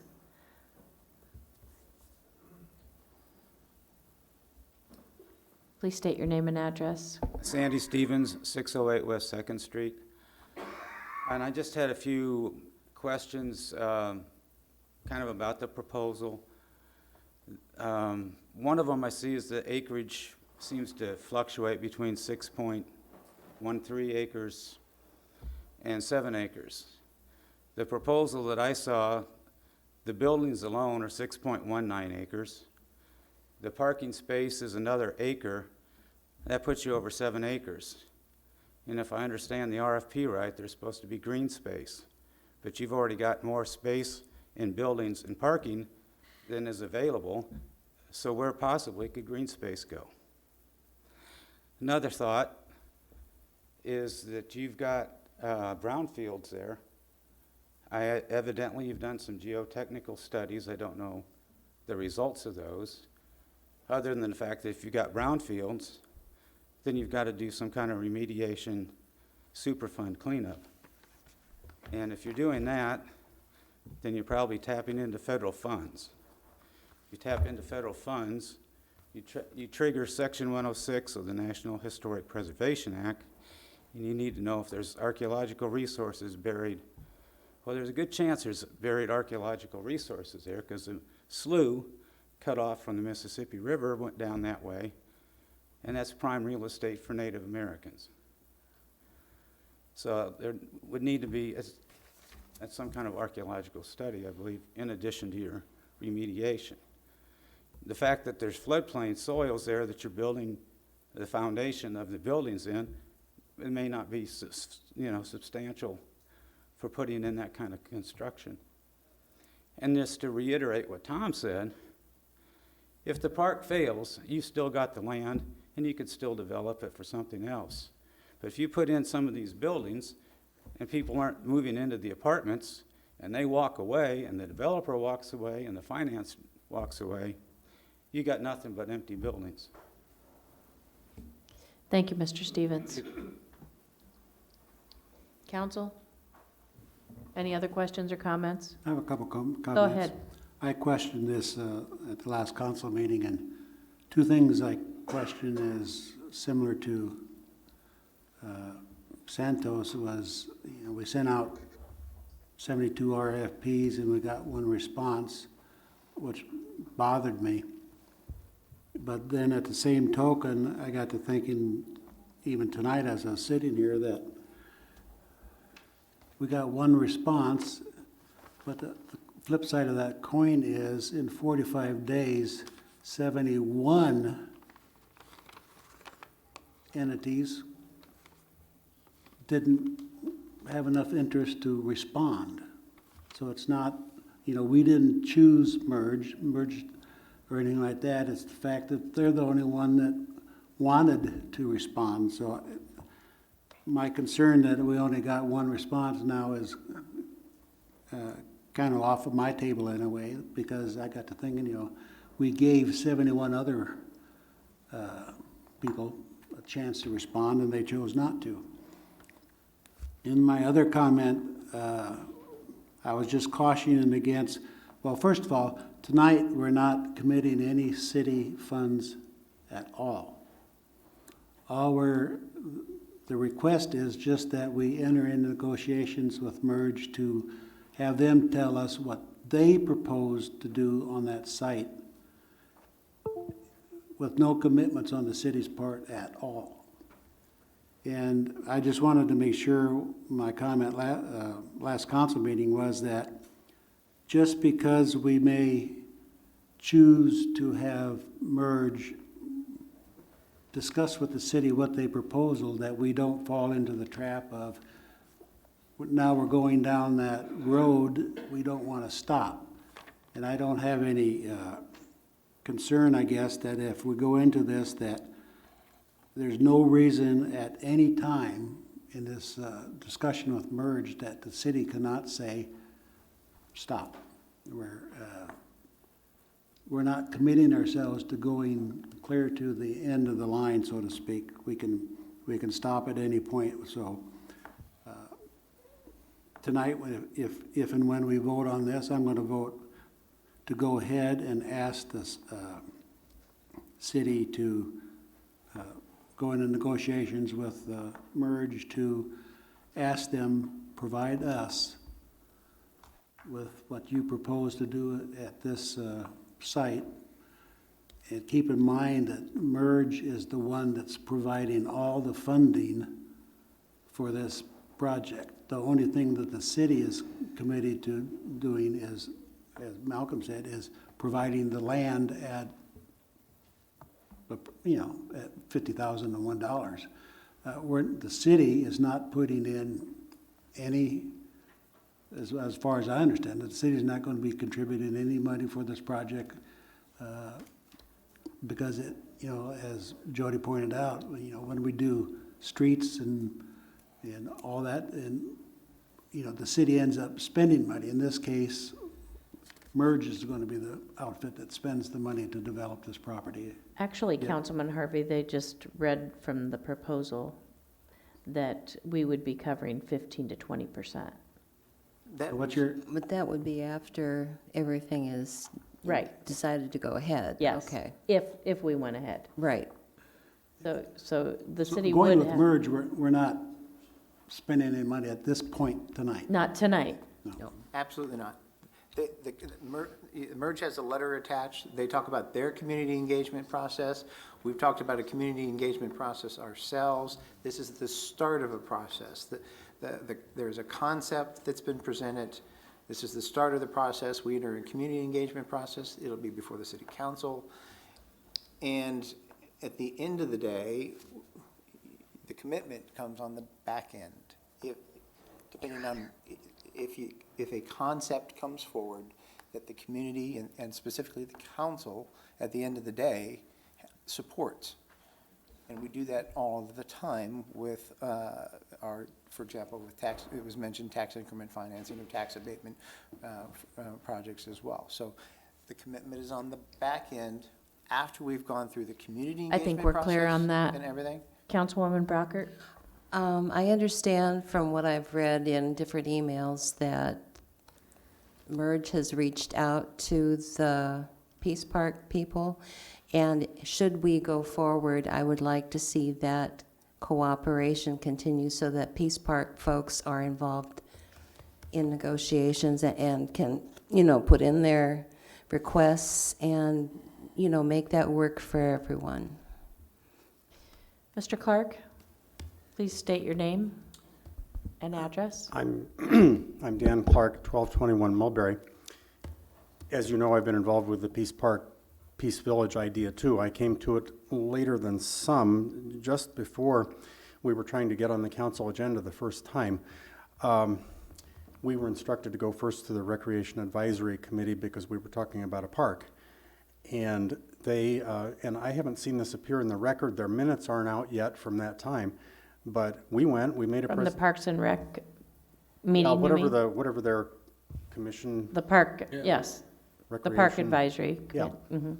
And we did make a presentation there, and they ended up voting. Their minutes haven't come out yet from last, I don't know, March, whenever it was. We can check on that. They did vote 8-0 in support of our concept, which granted was very broad. They said, but not the location, that's above our pay grade. And we heard, and we've heard other places, that Muscatine has too many parks already, that they're stretched. We understand that. But the point is, we've tried to follow the process closely from the beginning. That was before there was an RFP, or as far as I know, really a discussion of an RFP, other than that it was in city goals, that an RFP should be developed for Carver Corner. I love community engagement. I've been trying to follow this process. I paid a lot of attention to intersection options back in, I think, 2016. I think there were some good ideas that could still be revisited there. But about this process, you know, I love the promise, Greg, that there will be community engagement. But as the RFP was, I think, rushed in front of the council the very same night that Ann Meeker got to speak for our group the first time, it was sort of there as a whole piece of cloth. I pressed some council members to say, where did this come from? Where did you guys discuss this? There was a city administrator memo talking about the Carver Corner process, and I don't remember if it was letters or numbers, but it included, you know, consultation with stakeholders and that kind of thing. This was developing the RFP. This isn't about who got to see the RFP. My question always since last March, April, has been, where did this come from? It came out of staff. It seems to have come out quickly. And our group has, and maybe we've adopted an attitude we shouldn't have, but we've operated kind of from a place that said this RFP wasn't really meant for us. Somebody somewhere decided that the sort of idea we're trying to bring forward about tourism, about iconic art, as Dick McLean says, where everybody will want a selfie, busloads of tourists and all that kind of stuff, we simply didn't see that reflected in the RFP. So, and by the way, Merge did reach out to us. Steve Miller took the initiative at the pre-proposal meeting to approach us and say, are you guys interested in working together? We love what we've seen from Slingshot Architecture and Merge both in terms of how they work with communities. I am inclined to believe a lot of this about the good process that we could have, not only for our group to be heard, but I mean, others say, let's have an arena, let's have an event center, let's have, you know, whatever it might be. I've heard people talk about housing. Well, we need low-income housing. Let's talk about the whole neighborhood and what it needs, big picture way. Last thing, my concern about the motion in front of you is that it starts by designating Merge as your preferred developer, and then it puts them in the driver's seat. And yeah, you can, you know, you even got a city attorney 2-page redundant memo that said every which way that you're not committing, but the process does end with a development agreement, acquisition of property, and all that. Excuse me. If there's a way that we can have these conversations in a brainstorming mode without this designation of preferred developer, then I think I probably speak for our group in saying we'd be happy to have more of those conversations. Thank you, Mr. Clark. Is there anyone else? We'll go ahead and vote. Back to the motion. Is there a motion to approve this request as submitted, which is to designate Merge as the preferred developer? All in favor say aye. Aye. Aye. Opposed? Nay. Nay. So I got to count. So I'm going to do a roll call vote. Councilman Brackett. Nay. Councilman Saucedo. Nay. Councilman Malcolm. Nay. Councilman Fitzgerald. Aye. Councilman Spread. Aye. Councilwoman Brockert. No. Councilman Harvey. Aye. The request is not approved with 4 nays, 3 ayes. We are down to number 14 on tonight's agenda, which is communication from council members. Councilman Harvey, do you have anything tonight? Nothing tonight, Your Honor. Councilman Spread, do you have anything tonight? Nothing at this time, thank you. Councilman Fitzgerald. Nothing at this time, Your Honor. Councilman Malcolm. Yes, Your Honor, I have a couple of quick things. One, we've heard in the past from citizens who've, on Second Street, business owners and real estate owners who seem to be having sewer problems with flooding.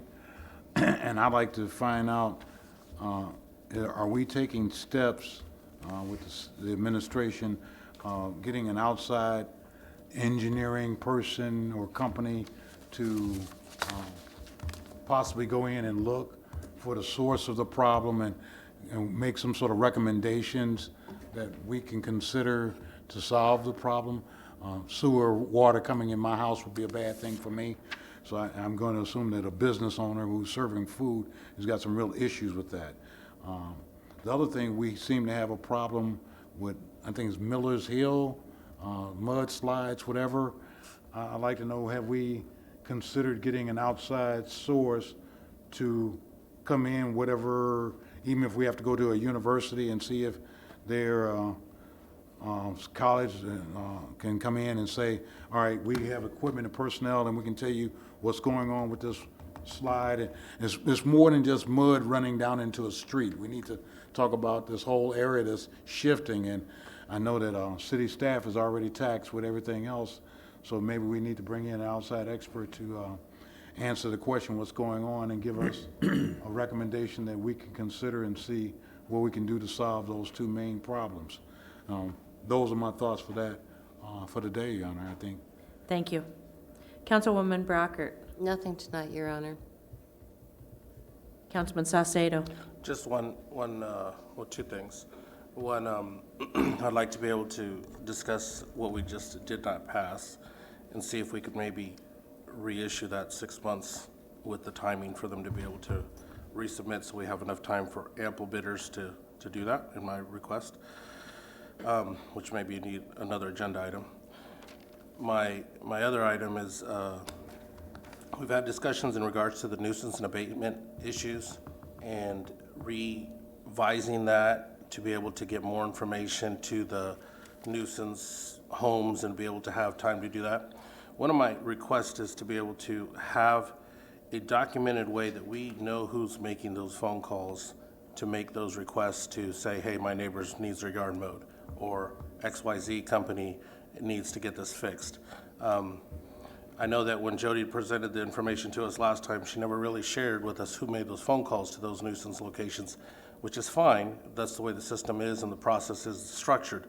But moving forward, my request is to be able to come back in and say, hey, if I have a location where somebody's parking their vehicle in front of their home, I have to call the police station. Mustcom must document who's making those phone calls, and then I can go back and say, hey, this is verifying who actually made those calls. If we're making calls for nuisance and abatement, sending staff out to go address issues in our city, we should be verifying who's making those phone calls, so it's not a business potentially making an issue against another business. We don't know who's making those phone calls.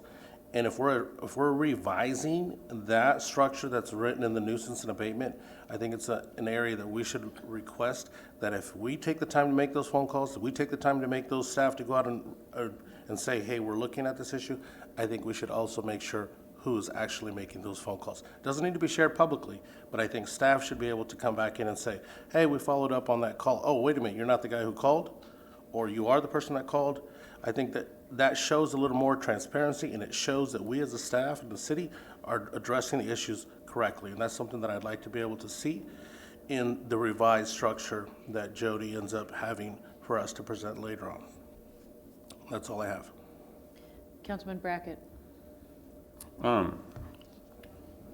Just that I want to clarify a little bit on my last vote. Like, I want to have a little bit more time to talk to the Peace Village folks, and I know I do have a question for staff at this point because I know we've done it before. When a vote fails, I know that that one of the people that voted no can bring that back at the next meeting. Is that the next regular meeting or at the next meeting period? You could bring it back up right now if you wanted to. Well, there's a time limit, though. You'd have to be in the majority in order to bring it back. So yes, somebody, I don't know that we have a specific timeline. I'd have to look at the rules, but I don't believe we have followed a specific timeline. I was under the impression it was designated as the next According to meeting. I just Robert's didn't know. rules. Right. Right, I'd have to take a look at Robert's rules. Okay. And see what Well, that if you is. could there's get a that time information limit to on me, bringing that because back. I want to have some conversations, but I may exercise that in regards to that particular vote, so. On the vote itself, not on the issue or bringing up a different methodology, so just on the No, specific I'm vote. on the very specific vote, If you- but Okay, I just want to know if, does it give me a 1 week, does it give me 2 to make that decision? gotcha. Okay, thank you. Actually, it's my clarification from a historical perspective. Council voted down a project, $1.5 million housing project, number of years ago, and within very short order, the people that voted were, that turned it down, brought the motion back up. Well, it only, right, and In it 20 only, minutes, and we voted on it and passed it at that point. But Well, I we don't had wanna- but we had clarification of what we were looking for. right. Yeah, and I don't have that clarification right now, so I don't want to bring it back tonight. I want to I know, want to know what the back end is, and Yes. somebody has taken my council rules. okay. Cinda took them. Anyway, that is all I've got tonight, but that. I'll get you the back end date. Thank you. Yep. Staff, did you have anything? Yes, a couple items tonight, Your Honor. One, you received an update on Miller's Hill from Brian this past week. We'll take additional look at that too. John and what? Sewer plant staff? I'm sorry, water recovery. WRRF and Public Works have been looking at the issue. In fact, there were divers out there today taking a look at it. We're going to have it on the in-depth session next week. I think John and company have a good handle on what the issues are.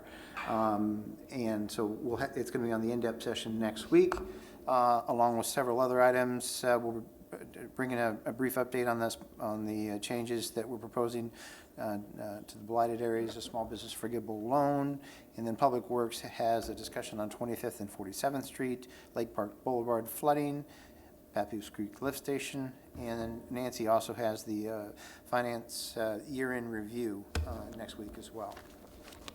Greg, you mentioned divers. What were they looking at? There's about, I believe John said there was about 10 feet of water where the gates are, about 10 feet of water, and so the divers are down there. There's 2 gates that are there. One is stuck in place, and then there's a second one that is stuck open, and the divers were down there taking a look to see what they could find. And we'll be back to report on our recommendations. Hopefully next week. John is also having a conversation with DNR on what we may and may not be able to do at that site. Papoose Creek Lift Station is on the CSO program. It's at the end of the CSO program once everything is done. So I think everything's targeted to be done around 2026, which gives us, or 2027, which gives us that last year to do that Papoose Creek work as well. But there may be things that we can do, for example, with an automated gate, or one of those is an automated gate where we could help with downtown flooding. So they have some ideas. We're going to bring those forward next week, hopefully. Several years ago, did we find there was a part of a log holding one of the gates open? So it's not a new problem. And then there's a second gate that goes to the wet well, and then the wet well goes to the sewer plant. Inside plant. Anything else? The plant. I don't believe so, Your Honor. I just had a few things. October and it's fall, and everybody's excited, I think, for fall. We have a lot of activities going on. We have Parks and Rec is going to be having their fall festival. There's a Halloween hike with the county conservation, Halloween at the Y. The crop walk is this Sunday. And I recently visited with Senior Resources on our City Show, and their Meals on Wheels program is looking for volunteers. I've done a few things like that in the past, and it's quite rewarding if anybody has any extra time on your hands. I'd like to point out that October 6th through 12th is Fire Prevention Week, and they're really hoping that everyone plans and practices your escape.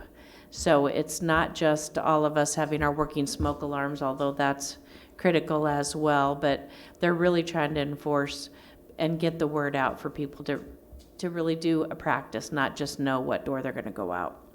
The leaf pickup schedule has now been released, so if you haven't seen that, you can go on the website and figure out what days you need to get your leaves raked out by the street.